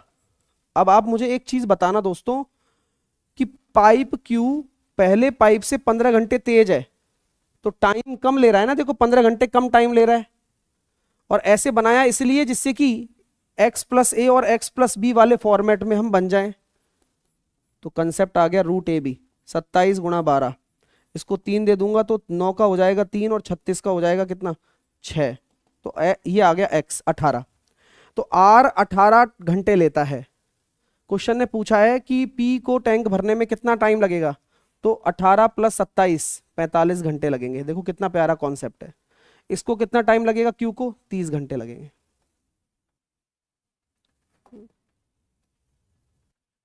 सवाल में कुछ नहीं है, सारा खेल कॉन्सेप्ट का है।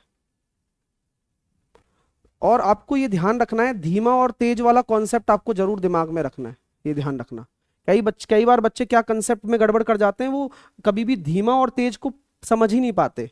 धीमा और तेज को आप यहां पर समझना है, बस खेल खत्म। नेक्स्ट,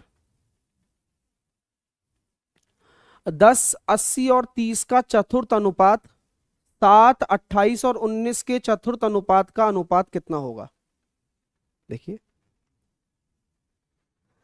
अगर आप फोर्थ प्रपोर्शन निकालना चाहते हैं तो फोर्थ प्रपोर्शन के लिए बहुत सिंपल सी गणित है। आप जानते हैं कि 10 का 80 से अनुपात बराबर करना है 30 का चौथे प्रपोर्शन जो हम निकालना चाहते हैं उससे।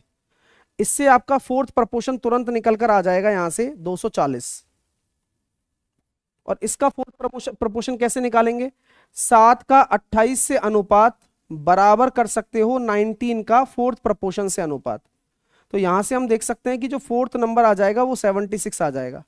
तो आपका जो दोनों का रेशो आ रहा है 240 और 76, 4 से काटा मैंने इसको 60 बार और 4 से काटा मैंने इसको 19 बार, तो 60:19 आपका राइट आंसर आ गया।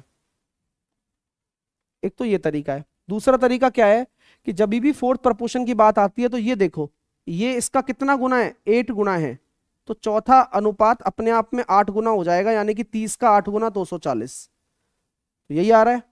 सिमिलरली 7 का 28 कितना गुना है, 4 गुना है, तो चौथा अनुपात हो जाएगा 76। तो आप डायरेक्ट भी निकाल सकते थे,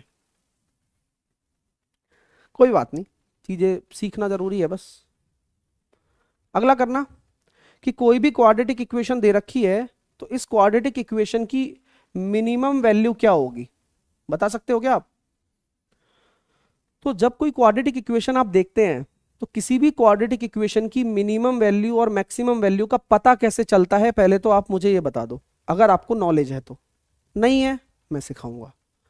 हमेशा याद रखना कि जब आप एक्स स्क्वायर के कोफिशिएंट को देखते हो तो एक्स स्क्वायर का कोफिशिएंट अगर ग्रेटर देन 0 है तो ग्रेटर देन 0 होने का मतलब है कि आपकी जो क्वाड्रेटिक इक्वेशन होगी वो मिनिमम वैल्यू देगी। अगर यही नेगेटिव होता, अगर आपका एक्स स्क्वायर का कोफिशिएंट a कहलाता है, अगर ये नेगेटिव होता तो मैक्सिमम वैल्यू आती, पहली बात तो कोई आपसे पूछे कि क्वेश्चन में मिनिमम ही क्यों निकाला है, क्योंकि ये क्वाड्रेटिक इक्वेशन वैल्यू ही मिनिमम देगी, मैक्सिमम तो दे ही नहीं सकती है। हाँ, पहले तो उसके मुंह पे बोल देना ये बात, अच्छी बात है। फिर अच्छा होता क्या है फिर, तो वैल्यू जो होती है वो वैल्यू क्या होती है, मिनिमम वैल्यू क्या होती है, वो होती है 4ac माइनस का बी स्क्वायर अपॉन 4a। लिखो फॉर्मूला, लिख लो। अब 4a की वैल्यू क्या होगा, ए एक्स स्क्वायर का कोफिशिएंट, c की वैल्यू क्या होगा कांस्टेंट, b स्क्वायर होगा 7 का स्क्वायर 49 अपॉन 7 चौके 28। अभी मैं 7 से 7 देखो 7 कॉमन ले लिया मैंने, तो 7 से काट दिया, 7 से 7 टाइम्स, 7 से 4 टाइम्स। अब 88 में से अगर 7 चले जाएंगे तो कितना आएगा 81/4। तो मिनिमम जो वैल्यू आ रही है वो आ रही है इस क्वाड्रेटिक इक्वेशन की, वो 81/4 आ रही है। चलो, अब मैं थोड़ा सा अच्छा एग्जामिनर अगर बनता हूं, जो कि मैं वाकई में बन सकता हूं, तो मैं आपसे पूछूंगा कि x के किस वैल्यू पर ऐसा हो रहा है। हाँ, मेरा सवाल ये भी हो सकता है आपसे, x के किस वैल्यू पर मिनिमम वैल्यू आ रही है, x के किस वैल्यू पर मिनिमम वैल्यू मैं दे रहा हूं। तो x की किस वैल्यू पर, तो वो है माइनस का b/2a पर। जी हाँ, किस पर, माइनस का b/2a पर। सर ऐसा कैसे होता है बताओ। जब भी कोई क्वाड्रेटिक इक्वेशन आप देखते हो, इसका डिफरेंशिएशन आप करते हो, 14x माइनस का 7 बराबर 0। तो x बराबर हो जाएगा 7/14, यानी कि 1/2।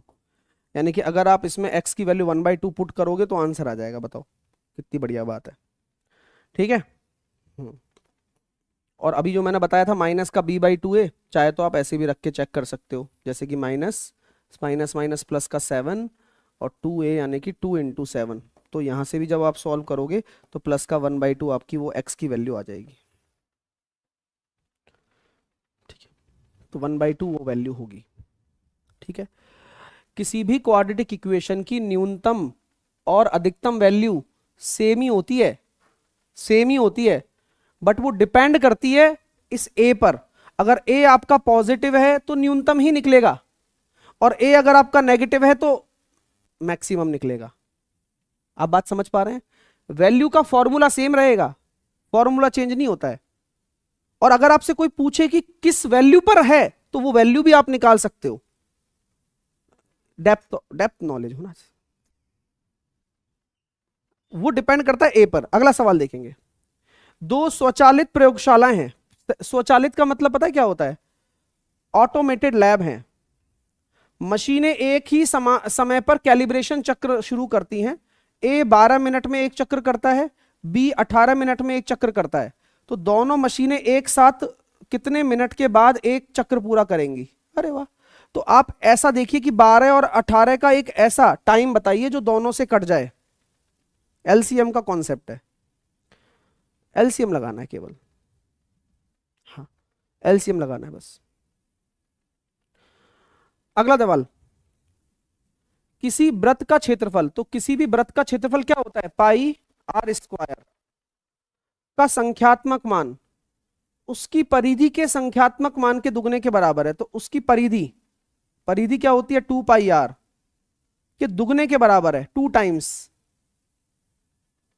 तो व्यास कितना होगा अभी बता देता हूं। पाई से पाई काट दिया, आर से आर काट दिया, तो आर बराबर तो 4 यूनिट आ गया।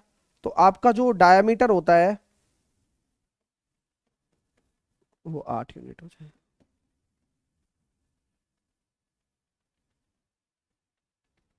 Diameter 8 unit.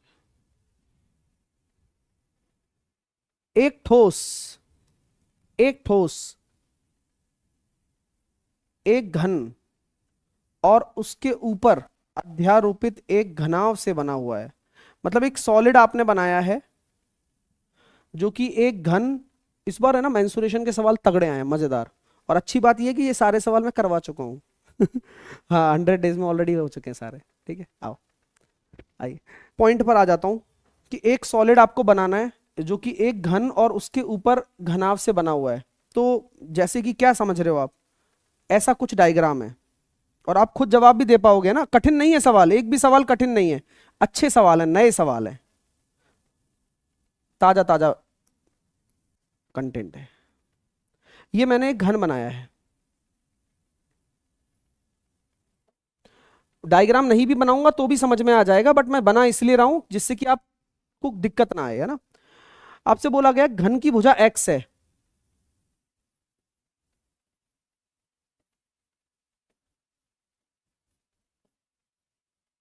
डाउट तब हो जब तुम खुद ना कर पाओ। अगर तुम खुद कर पा रहे हो तो कोई टेंशन नहीं है। घन की भुजा x, उसके ऊपर घनाभ के आकार, घनाभ का आधार एक वर्ग है जो कि घन के शीर्ष फलक पर पूरी तरह, मतलब जो उसका बेस है ना वो बिल्कुल वर्ग ही है। ऊपर एक इसके ऊपर घनाभ रखा जा रहा है। अब इसके ऊपर मैंने घनाभ रखा दिया, वो भी सेम ही है, वो उसकी भी भुजा x ही है। चलो बढ़िया, बिल्कुल सेट हो गया। इसका मतलब सेट हो गया। उसकी ऊंचाई अलग है बस।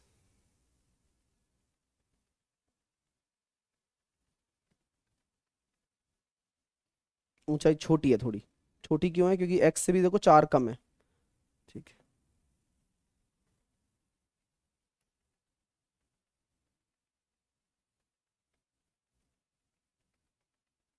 डायग्राम मैं इसलिए बना रहा हूं कि आपको समझ में आए बस, है ना।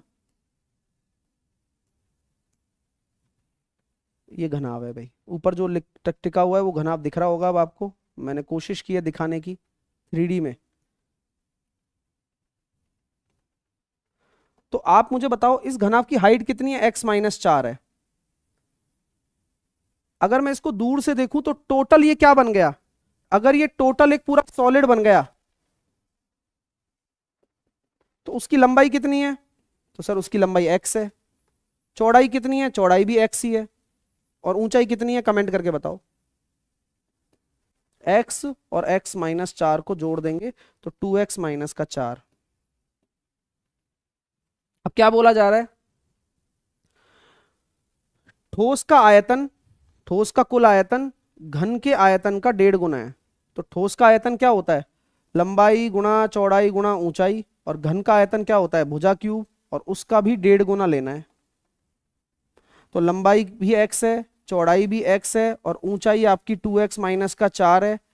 और ये x क्यूब इंटू 3/2, 1.5 गुना।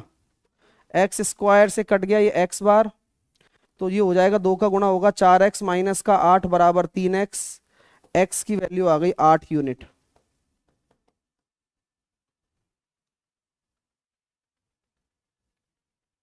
मजा आ गया? कर पा रहे हो? कर पा रहे हो क्या? खुद कर पा रहे हो? ऐसा कुछ है जो ना समझ में आया हो? ऐसा कुछ नहीं है, बट सवाल अच्छा है, सवाल दिमाग वाला है। अक्सर आपने दो चीजों को ऐसे जोड़ा था, इस बार ऊपर रखवा दिया। अगला सवाल देखिए, ये क्लास में कितनी बार करवा दिया होगा आप खुद बताइएगा। और भाई अच्छा लगे लाइक शेयर करते चलना। क्लास में बहुत बार करवा दिया है, जहां पर अगर मैं इस बेस को पकड़ के चल रहा हूं, अगर ये मेरे लिए पॉजिटिव चीज है तो आप देखो कि ये वाला पॉजिटिव होगा, बाकी ये दोनों नेगेटिव हो जाएंगे अपने आप। तो कहानी देखो कितनी प्यारी बना रखी है मैंने, +3 और ये आ रहा है -2। तो कुल मिलाकर इस पूरे एक्सप्रेशन को -2 के बराबर करना है। बोले वाह सर, ये तो आपने बहुत पहले भी सिखा रखा है। हाँ जी, मैंने सिखा रखा है। तो m की वैल्यू कितनी आ रही है? -3। m की वैल्यू कितनी आ रही है? बहुत अच्छा सवाल है, चाहो तो ट्राई कर सकते हो। जब आपके पास 3 अज्ञात समीकरण हो तो आप हल संभव, कितने हल संभव हैं यदि इन सभी समीकरणों को संतुष्ट करते हैं। अगर मैं कह दूं कि गामा बराबर मेरा 0 है, जो कि मैं मान सकता हूं क्योंकि मैंने चलो एक वेरिएबल 0 कर दिया जिससे कि मैं कैलकुलेशन को थोड़ा आसान बना पाऊं। तो मैंने देखा कि -3 अल्फा प्लस का 2 बीटा बराबर -14 आ रहा है। क्या करूं? सॉल्व तो करना ही है। 2 अल्फा -3 बीटा बराबर 10 आ रहा है। और लास्ट इक्वेशन कितनी आ रही है? अल्फा प्लस बीटा बराबर 4 आ रही है। आपको जानकारी अच्छी लगेगी? क्या अच्छी लगेगी भाई? कि तीनों जब इक्वेशन सॉल्व होती है तो कुछ ना कुछ आना चाहिए। बट अगर आप इनको ऐड कर रहे हो तो ऐड करने पर कितना आ रहा है दोस्तों? माइनस का अल्फा, माइनस का बीटा और माइनस का 4। तो यहां से अल्फा प्लस बीटा बराबर 4 आ गया। तो दोस्तों एक बात हमेशा हमेशा के लिए अब नोट कर लो, किन्हीं भी दो इक्वेशनों को सॉल्व करने पर तीसरी इक्वेशन के बराबर अगर आ जाता है तो उस तीन भुजाओं के, या कह सकते हैं निकाय का इनफाइनाइट सॉल्यूशन होता है, अनंत हल होते हैं। नोट कर लो, कितने हल होते हैं? इनफाइनाइट सॉल्यूशन होते हैं। ये कंक्लूजन है, इस कंक्लूजन को चाहे आप लिख भी सकते हैं।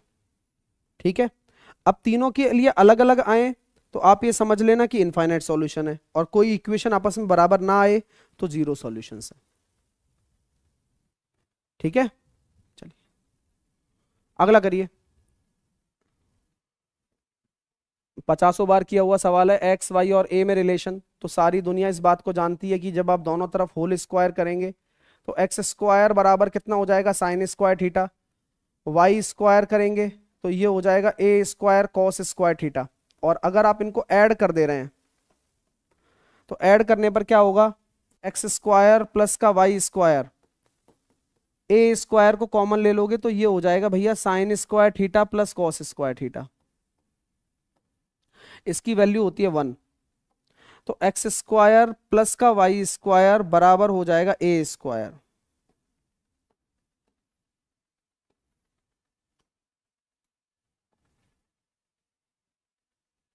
X square plus Y square बराबर हो जाएगा ए स्क्वायर। 80 संख्याओं का माध्य 49 है। दो संख्याओं को गलती से 92 और 83 के स्थान पर इतना लिख दिया गया था। मतलब 92 और 83 आपका क्या है, ओरिजिनल होगा ना। हाँ, और आपने मिस्टेक की है, तो मिस्टेक में क्या कर दिया, इसको 69 लिख दिया और इसको 74। तो जब आप मिस्टेक को सुधारोगे तो आप ओरिजिनल नंबर ले लोगे, अब ओरिजिनल नंबर ले लोगे अब। हाँ जी ले लूंगा। तो ये कितना जा रहा है, 12 में से ये हो गया 3, 23 इसको इंक्रीज करना पड़ेगा, और देखा जाए तो 9 इसको इंक्रीज करना पड़ेगा, तो टोटल आपका 32 बढ़ेगा। लेकिन जो भी चीज बढ़ रही है डेविएशन, वो हमेशा दी हुई संख्याओं में बटेगी, क्योंकि तभी तो ओवरऑल एवरेज में पता चलेगा। तो आपका जो ओवरऑल एवरेज है वो 0.4 बढ़ जाएगा। पहले कितना था, 49 था, तो 49 से 0.4 इंक्रीज हो जाएगा। मिस्टेक जो हो रखी है उसको सही करना है अपन को, ठीक है। आइए, सबसे पहले आप ये देखेंगे कि अगर आपको माध्य निकालना है तो माध्य निकालने का फॉर्मूला क्या बोलता है। माध्य निकालने का फॉर्मूला ये बोलता है कि सबसे पहले आपको मध्यमान निकालिए। तो 0 और 20 का मिड वैल्यू हो जाएगा 10, और इनमें देखो 20-20 का गैप है, तो यहां आ जाएगा 30, 20 का गैप, 50, 20 का गैप, 70, 20 का गैप, 90, 20 का गैप। आप क्या करते हैं, आप क्या करते हैं, आप करते हैं f गुणा x, क्या होगा 40, 570, 50x, 350 और 90y अपॉन फ्रीक्वेंसी, यही तो माध्य के बराबर होती है। तो ये फ्रीक्वेंसी कितनी आ रही है, टोटल 64 और माध्य कितना है 55। एक इक्वेशन तो ये बन गई। अभी इसको सॉल्व कर रहा हूं मैं, छोड़ा थोड़ी अभी मैंने। तो ये हो गया सर जी 610, 610 और 50, 610 और 50, 660, 660 और 300, 960, 960 प्लस 50x प्लस 90y बराबर 110 गुणा 32। इसको डबल कर दिया, इसको आधा कर दिया, कैलकुलेशन सिखाई है मैंने। 0 0 0 0 कट गई सारी zero. 96 plus 5x plus 9y बराबर 352। 96 को माइनस करेंगे, 5x प्लस 9y, 12 में से 6 गया तो 6, और 34 में से 9 गया तो कितना हो जाएगा 25।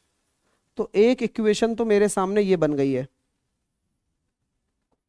दूसरी इक्वेशन कहां से बनेगी x और y में, एक बनेगी आपके फ्रीक्वेंसी के सम से। सभी फ्रीक्वेंसी का जो सम है वो बराबर करना है 64 के। करो, क्या आ रहा है, 19 और 4 23 और 5 28।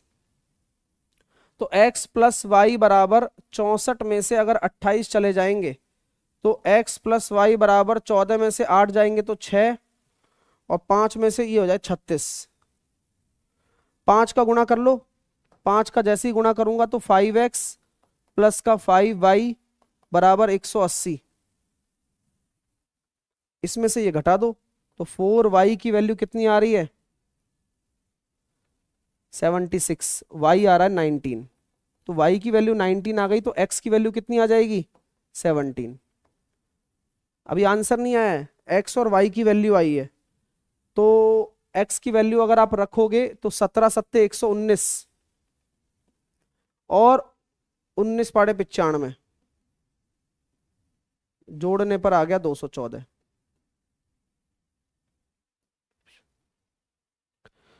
अमेजिंग सवाल है, कंप्लीटली न्यू पैटर्न है, पहले ही करवा चुका हूं। आप स्टैटिस्टिक्स की वीडियो देखेंगे इंटरवल वाली, ऑलरेडी मैं ये सवाल सारे करवा चुका हूं इस टाइप के एग्जाम से पहले ही। हाँ ठीक है, क्लियर, चलिए समझ में आ गई बात। दो समांतर रेखाएं L1 और L2 है, उनको कोई एक तिर्यक रेखा काटती है, तो एक ओर के अंतः कोणों में से एक कोण 70 है। तो आप बताओ, जब कोई तिर्यक रेखा काटेगी, एक ओर के एक कोण का वैल्यू अगर 70 है, तो तिर्यक रेखा के उसी ओर दूसरा अंतः कोण कितना होगा 110। क्यों होगा बताओ, क्योंकि इंटरनल एंगल का जो सम होता है वो 180 डिग्री होता है।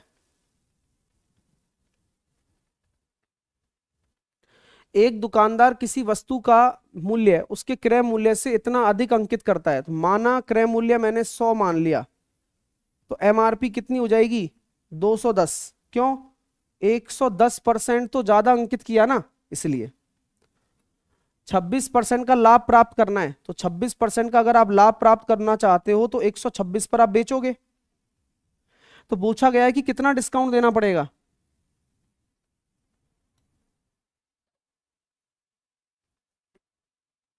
चार 30 84, 84 का डिस्काउंट है 210 के रेस्पेक्ट में। 40% का डिस्काउंट देना पड़ेगा सेलिंग प्राइस पर पहुंचना है, तो 40% का डिस्काउंट आपको देना पड़ेगा। देखिए कितना प्यारा सवाल है। ए दे रखा है, बी दे रखा है, सी दे रखा है, ए cube B cube C cube निकालना है। तो आप सबसे पहले चेक करो कि क्या ए प्लस बी प्लस सी बराबर 0 आ रहा है। चेक करता हूं। 1/14 प्लस 1/14 माइनस का 1/7, तो जब आप इनको जोड़ करोगे तो 2/14 यानी कि 1/7 माइनस 1/7 0 आ गया। अगर ए प्लस बी प्लस सी 0 आ रहा है तो ए cube B cube C cube की वैल्यू कितनी हो जाएगी? वो 3abc के बराबर हो जाएगी। बस एक बात का याद रखना कि वैल्यू के जो होती है ना वो चिन्ह सहित रखना दोस्त। 1/14, 1/14 और 1/7 बट माइनस में, तो 3 नीचे आ जाएगा। 14 14 196 इंटू 7 1372 माइनस में 1372।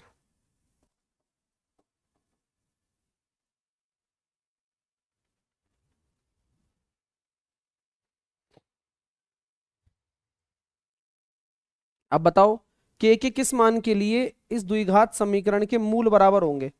तो किसी भी द्विघात समीकरण के अगर मूल बराबर होते हैं तो d बराबर 0 होता है, और d बराबर 0 होता है तो इसका क्या मतलब होता है? बी स्क्वायर माइनस 4ac बराबर 0 होता है। बी स्क्वायर का मतलब होता है के स्क्वायर माइनस का 4a की वैल्यू 1, सी की वैल्यू 361। के स्क्वायर बराबर कितना हो जाएगा? 4 गुणा 361। अब जब इसका अंडर रूट लोगे तो कितना होता है? Plus minus 38।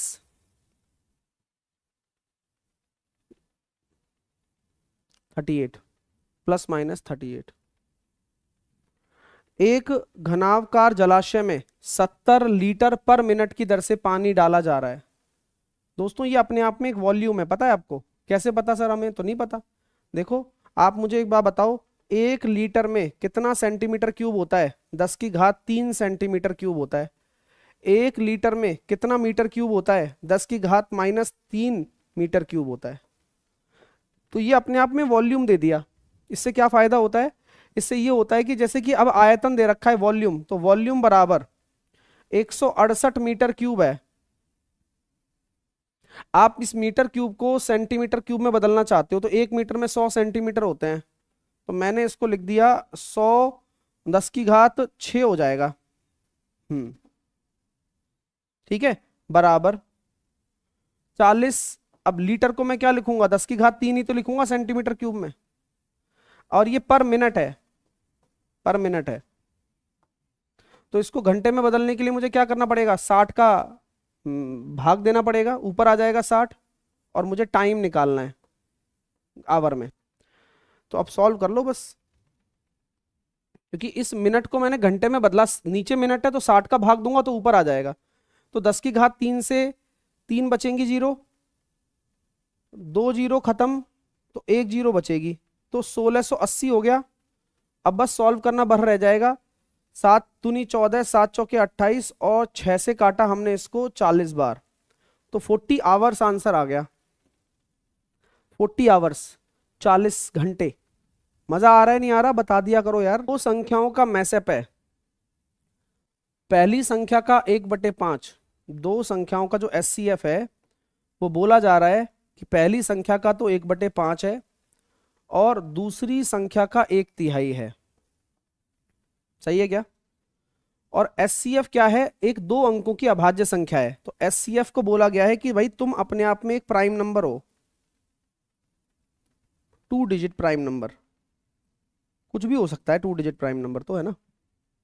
तो आपकी जो नंबर हो जाएगी वो कितनी हो जाएगी, पहली संख्या हो जाएगी 5 गुणा SCF और दूसरी जो हो जाएगी वो हो जाएगी 3 गुणा SCF। बोलो हाँ या ना, यही होगा। अब क्वेश्चन ने ये कहा है कि पहली संख्या के 3 गुने, यानी कि इस पहली संख्या का 3 गुना और दूसरी संख्या के 5 गुने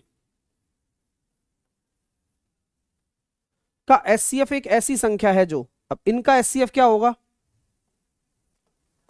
इनका SCF होगा 5 गुणा 3 गुणा SCF, यही होगा कि नहीं होगा बताओ।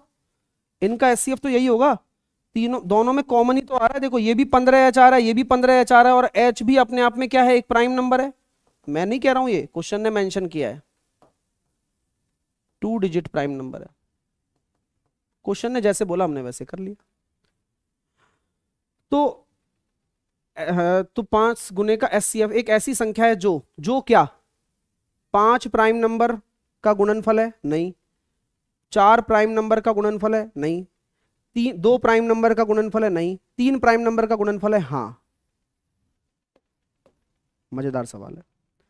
3 प्राइम नंबर का गुणनफल है, क्योंकि देखो ना 5 भी प्राइम नंबर है, 3 भी प्राइम नंबर है, और H भी अपने आप में एक प्राइम नंबर है। तो प्राइम नंबर है तो फिर अंदर तो कोई कॉमन चीजें हो नहीं सकती हैं, आप सोच लो।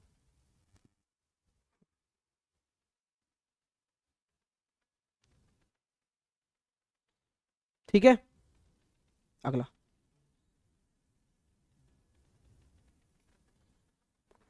एक क्रिकेट मैच में एक टीम को जीतने के लिए 50 ओवर में 300 रन चाहिए, ठीक है। 15 ओवर में 5 रन के हिसाब से बनाए उसने, तो 15 ओवर में 75 रन हो गए। अगले 15 ओवर में औसत बढ़कर 8 रन प्रति ओवर हो गया, तो 120 रन बना दिए। और अगले 10 ओवर में 4 रन ही हो गया, तो 40। तो टोटल देखो अभी तक कितने ओवर हुए हैं, 40 ओवर हो गए। 5 रन कितने हो गए, 9 और 4 13, 235 रन हो चुके हैं। अभी 65 रन और बनाने हैं और 10 ओवर हैं, तो आपको अब लास्ट के 10 ओवर में 6.5 से मारना पड़ेगा मैच जीतने के लिए, और विकेट होने चाहिए हाथ में। बट इन्होंने अच्छा खेला है ना। ये जो अगले 15 ओवर खेले हैं ना, उसने अच्छे खेले हैं 8 रन के हिसाब से। और लास्ट के जो 10 ओवर हैं, मतलब जो वो हैं 30 से 40 वाले, उसमें देखो कितनी धीमी रन रेट है। स्पिनर आ गए होंगे और इंडियन ट्रैक होगा, हो सकता है। अगला करिए।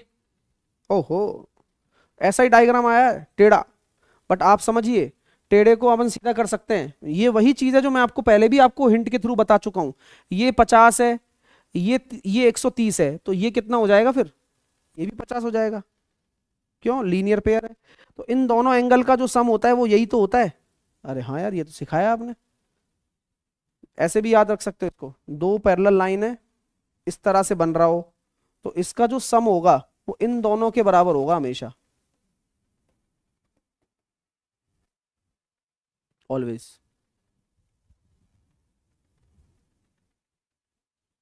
अगला करना।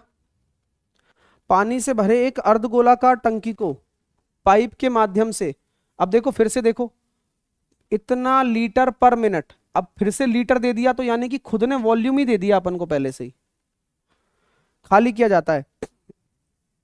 पानी से भरे एक अर्धगोलाकार टंकी को एक पाइप के माध्यम से, ये अर्धगोलाकार एक टंकी है, कटोरा, उसको खाली कर रहे हैं, और टंकी की आंतरिक त्रिज्या भी दे रखी है। तो आप मुझे बताओ अर्धगोले में जो टंकी में पानी भरा हुआ होगा वो कितना होगा, 2/3 पाई R का क्यूब। टंकी का 50% पानी बाहर निकालने में लगने वाला समय, अब इसका केवल 50% हिस्सा ही तो निकाल रहे हैं अपन, तो ये वॉल्यूम कितना है, 2/22/7, और रेडियस अगर 31.5 है, इसको लिख सकते हो क्या 63/2, हाँ क्यों नहीं, 2/3 पाई R क्यूब। ये किसके बराबर होगा, ये आयतन इस कटोरे का है, तो उसमें से भी 50% पानी बाहर निकाला है अपन ने, तो इसका अपन ने केवल और केवल 50% ही बाहर निकाला है। जो कि बराबर हो जाएगा इसके 115। तो ये हो गया सर जी 231/2। ये सब मीटर में है। तो अगर आप इसको मीटर में बदलोगे तो 1/1000, 10⁻³ होता है। तो टाइम पूछा जा रहा है। अब यहां जो टाइम निकलेगा, अभी मैंने कुछ चेंज नहीं किया है, यहां टाइम निकलेगा सेकंड में, और सेकंड को फिर घंटे में बदलना है। तो भाई घंटे में बदलने के लिए इसको फिर 3600 का भाग दे दो। अब 3600 का भाग नीचे दोगे तो ऊपर आ जाएगा। अब सॉल्व कर लो भाई, इसको टाइम निकल जाएगा आपका। हाँ, अब सॉल्व कर लो, टाइम निकल जाएगा।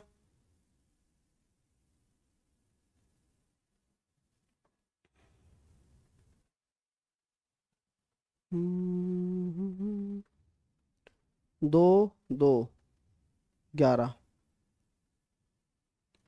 7 नाम 63,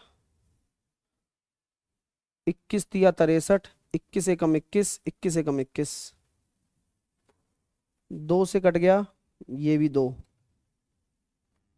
2 जीरो से 2 जीरो। अब क्या क्या बच रहा है देखो, 11 से भी कट गया 11,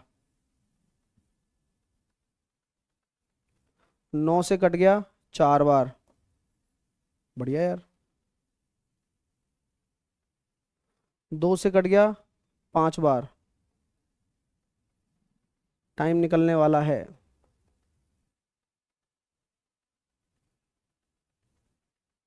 तिरसठ गुणा 15/4, 15 तिया 45, 15 छः की 90 और 4 94/4। भाई चेक कर लो सही है क्या, सही है क्या, थोड़ा गड़बड़ है। कोई मेरे से मिस्टेक तो नहीं हुई है। 63 इंटू 3 गुणा 5/4,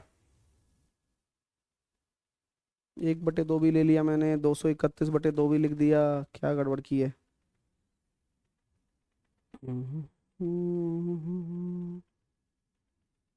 63 गुणा 15, 945/4, 236.5 आ रहा है यार, क्या गड़बड़ है। 3 रह गया सर, डिवाइड 3 है। ओहो, सो सॉरी, माफी चाहता हूँ यार मैं आपसे। ठीक है ठीक है, माफी चाहूंगा थोड़ी सी।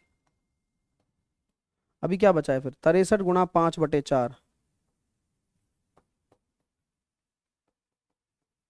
315/4, अब सही है।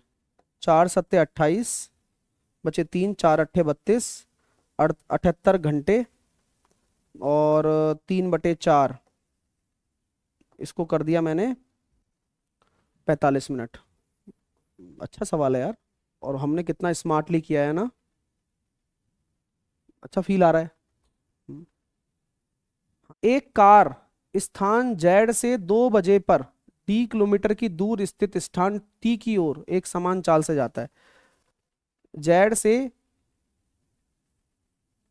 डी किलोमीटर दूर है टी। इसमें है ना दिमाग खुला रखना थोड़ा, सवाल में, सवाल इंटरेस्टिंग है, आसान है, इंटरेस्टिंग है, लेकिन डी किलोमीटर दूर की बात की गई है। और कार चल रही है, कार, तो यहां से कार चल रही है, कार कितने बजे चल रही है, कार 2 बजे चल रही है, ठीक है, कोई दिक्कत तो नहीं है। और एक बस है जो कि टी से चल रही है 3 बजे, क्या चल रही है, बोलते चलो, बस कितने बजे चल रही है, 3 बजे चल रही है, जेड की ओर चल रही है। कार की चाल बस की चाल की आधी है, यानी कि अगर मैं ये बोल दूं आपसे कि जो ये बस की चाल है वो अगर मेरी 2x है, तो कार की चाल मेरी x होगी। Is it clear, very good, बहुत बढ़िया। अब क्वेश्चन ने कहा है कि यदि वे 4:40 पर जेड से इतनी दूरी पर मिलते हैं,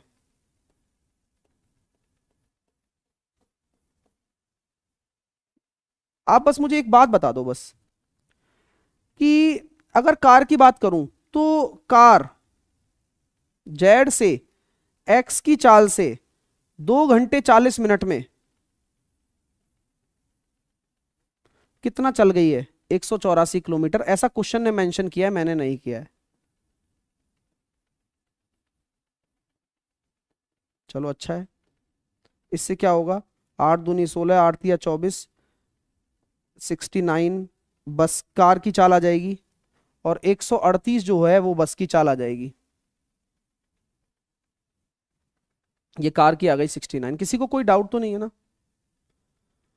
सवाल क्या है अब कि ये कितना चलेगा? तो ये 138 की रफ्तार से आपको केवल और केवल 1 घंटे 40 मिनट चलाना है।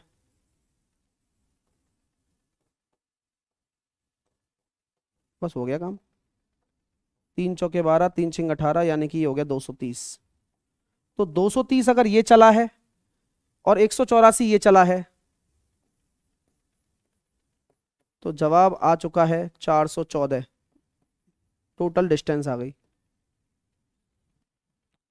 414। क्योंकि ये तो 1 घंटे 40 मिनट ही चलेगा 3 बजे से देखा जाए तो। ये 2 घंटे 40 मिनट चलेगा, वो 184 के बराबर हो गया। ठीक है, अच्छा सवाल है, मजेदार है। मान लीजिए कि एक एबीसी एक समकोण त्रिभुज है। तो मैंने मान लिया कि एबीसी मेरा एक समकोण त्रिभुज है, जहां ये ए है, ये बी है और ये सी है, और ये बी जो है वो 90 डिग्री के बराबर है। आपको tan ए दे रखा है। अब दोस्तों tan ए की वैल्यू होती है लंब बटे आधार सेम है, तो यहाँ 45 45 ही होगा। फिर अगर 45 45 होगा तो आप ये समझ लो कि एंगल ए और एंगल ए की वैल्यू आपको 45 समझ में आ रही है, तो √2 इंटू √2, क्योंकि 45 तो यही होता है ना। सवाल ये तो कर ही लोगे। पी क्यू आर, तो 280 का गुणा करना है इसमें,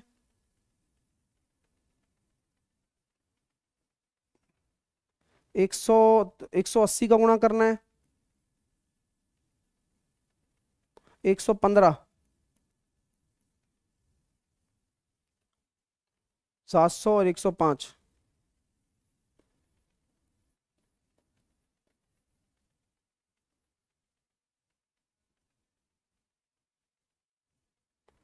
बाईस सौ पिचासी है, तो लगभग 3 बार जाएगा।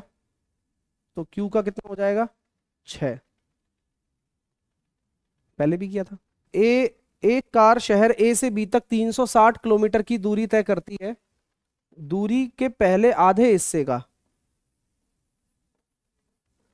दूरी के पहले आधे हिस्से का, ठीक है, 60 की चाल से यात्रा करते हैं। यातायात के कारण अगले 120 किलोमीटर अलग है। अब टोटल हो गया 300, तो 60 बचेगा ना शेष दूरी, 60 किलोमीटर और बचेगी। अब इनकी स्पीड कितनी कितनी ली जा रही है? पहले आधे हिस्से के लिए 60 की रफ्तार है, बाकी 120 किलोमीटर के लिए 40 की रफ्तार है, और बाकी की शेष दूरी के लिए पहले आधे हिस्से की चाल के समान। पहले आधे हिस्से में चाल कितनी थी? 60 थी। यहां से अब आपका टाइम निकल कर आ गया 6 तिया 18, 4 तिया 12, और ये, तो टोटल टाइम आ गया 7 आवर्स। तो एवरेज स्पीड क्या बोलती है? एवरेज स्पीड आपको बोलती है कि कुल दूरी बटे कुल समय। तो कुल दूरी 360 बटे 7, तो 7 पंजे 35, 7 एकम 7, 51, 3 बटे 7 किलोमीटर पर आवर। 51 वाला एक ही ऑप्शन है वैसे तो, सी ऑप्शन 51 वाला। एक शंकु के आधार की त्रिज्या दे रखी है और उसकी हाइट भी आपको दे रखी है। इसे जल से भरना है। आप शंकु को भरोगे तो शंकु इस तरह का ही होगा भाई। आप जैसे कौन में आइसक्रीम डालते हो तो उस तरह का ही कौन है। अब शंकु में प्रविष्ट किए गए 180 सीसी जल के लिए जल प्रविष्ट करते समय अतिरिक्त 20 सीसी जल छलक जाता है। तो आप मुझे एक चीज बताना बस, यानी कि अगर आप शंकु में पानी भरना चाहोगे, आपको शंकु में पानी भरने के लिए कितना चाहिए? 180 सीसी चाहिए। ये आयतन होता है ना, क्यूबिक सेंटीमीटर क्यूब है ना। चलिए आइए, तो इतना आयतन मुझे चाहिए होता है। बट क्वेश्चन में एक चीज बोली गई है, वो इंटरेस्टिंग है चीज। मतलब आप ये समझो कि मैं जब पानी डालूंगा ना, तो पूरा का पूरा पानी ट्रांसफर नहीं होगा, 20 सीसी जल छलक जाता है, मतलब बिखरेगा ही बिखरेगा, तो मुझे कितना कितना पानी मुझे कैरी करना पड़ेगा, कितना पानी लेकर चलना पड़ेगा, पानी लेकर चलना पड़ेगा, ये मुझे बताओ, जिससे कि 180 मैं भर पाऊं। कितना पानी लेकर चलना पड़ेगा 180 भरने के लिए?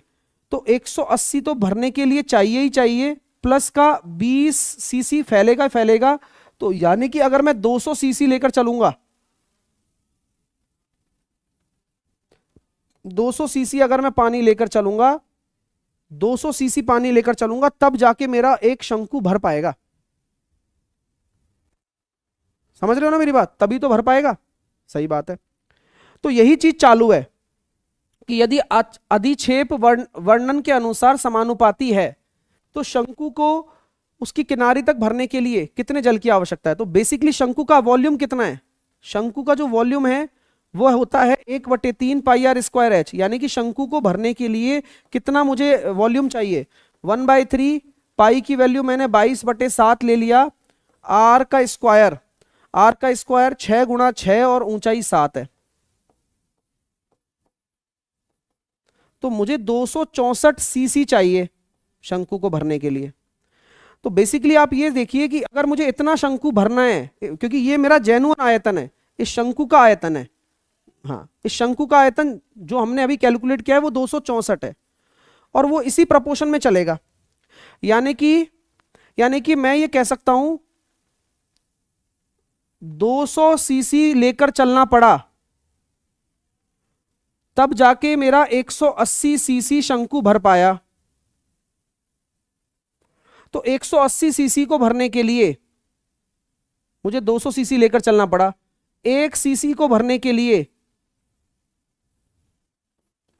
180 सीसी को भरने के लिए मुझे 200 सीसी पानी लेकर चलना पड़ा। 1 सीसी को भरने के लिए मुझे 200/180 लेकर चलना पड़ेगा, और मुझे 264 अगर जेन्युइनली भरना है तो मुझे इतना लेकर चलना पड़ेगा। तो सॉल्व करता हूं इसको। 0 से 0 काटा, 2 से काटा 10 बार, 2 से काटा मैंने इसको 9 बार, 2640/9। 3 से काटना जरा, 3 3 8 24, 3 8 24, 880/3, 3 दूनी 6 बचे 2, 3 नाम 27, 293.33 सीसी, यानी कि मेरे को इतना पानी लेना पड़ेगा। तो दोस्तों मैं उम्मीद करूंगा कि आपको मजा आ गया होगा इस पूरे सेशन में, और यही आपसे एक्सपेक्टेशन लगाई जाती है कि बहुत सारी चीजें बार बार मत करो, जो चीजें आएंगी उनको मल्टीपल टाइम्स करो, लिमिटेड करो, मल्टीपल टाइम्स करो, आपको अपने आप रिजल्ट मिलेगा। सारे टॉप सवाल हम लगातार कर ही रहे हैं। लाइक शेयर आप कर लीजिएगा। टाइम टेबल आपको पता है, 10 बजे रीजनिंग, 3 बजे मैथ्स, 5 बजे स्ट्रेटेजी के करंट अफेयर और 7 बजे जीके। कंटिन्यू फॉलो करो और एप्लीकेशन से जुड़कर अपनी पूरी तैयारी आप कर सकते हो। मैंने बताया लॉन्चिंग प्राइस आपको मिल रही है हमारे प्राइम बैचेस पर 100 डेज पर। तो 100 डेज तो CBT 2 दोनों के लिए चैप्टर वाइज रिवीजन का काम करेगी, और ALP वाले के लिए बूस्टर बैच है। तो अभी मिनिमम प्राइस में आपको मिल रहा है, तो हाथ से ये मौका ना जाने दें, शायद अभी ऑफर भी आपका खत्म हो जाएगा, तो ध्यान रखना है इसका, ठीक है भाई। तो 100 डेज टारगेट बैच आप ले सकते हैं, CBT 2 वाले बूस्टर ले सकते हैं, और जिसको बेसिक से पढ़ना है, फ्यूचर में कोई भाई बहन आपका पढ़ रहा हो या आपको खुद को पढ़ना हो, तो आप हमारा मैथ प्राइम ले सकते हैं, लेटेस्ट कंटेंट। ये आपको अभी लॉन्चिंग प्राइस में मिलेगा, वो समर सेल चल रही है ना, इस वजह से, ठीक है मेरे भाई। तो इसका फायदा उठा लेना आप लोग और अपनी तैयारी जोरदार करो बढ़िया तरीके से, ठीक है। मैथ रीजनिंग कॉम्बो भी आप ले सकते हो, ठीक है। कोई क्वेरी है तो कॉल या व्हाट्सएप आप कर लेना, और थैंक यू सो मच। और चैनल को बहुत सारा प्यार दो, सब्सक्राइब नहीं किया तो करो, क्योंकि डेडिकेटेड हम आप लोगों को पढ़ा रहे हैं, और मस्त तरीके से रेलवे एक्सप्रेस सीरीज सुबह 11 AM चली रही है आपकी, पूरे टाइम टेबल के साथ। क्विक ट्रिक एग्जाम पर भी क्लासेस चल रही हैं। तो ऑल द बेस्ट, मिलते हैं आपसे अगले सेशन में।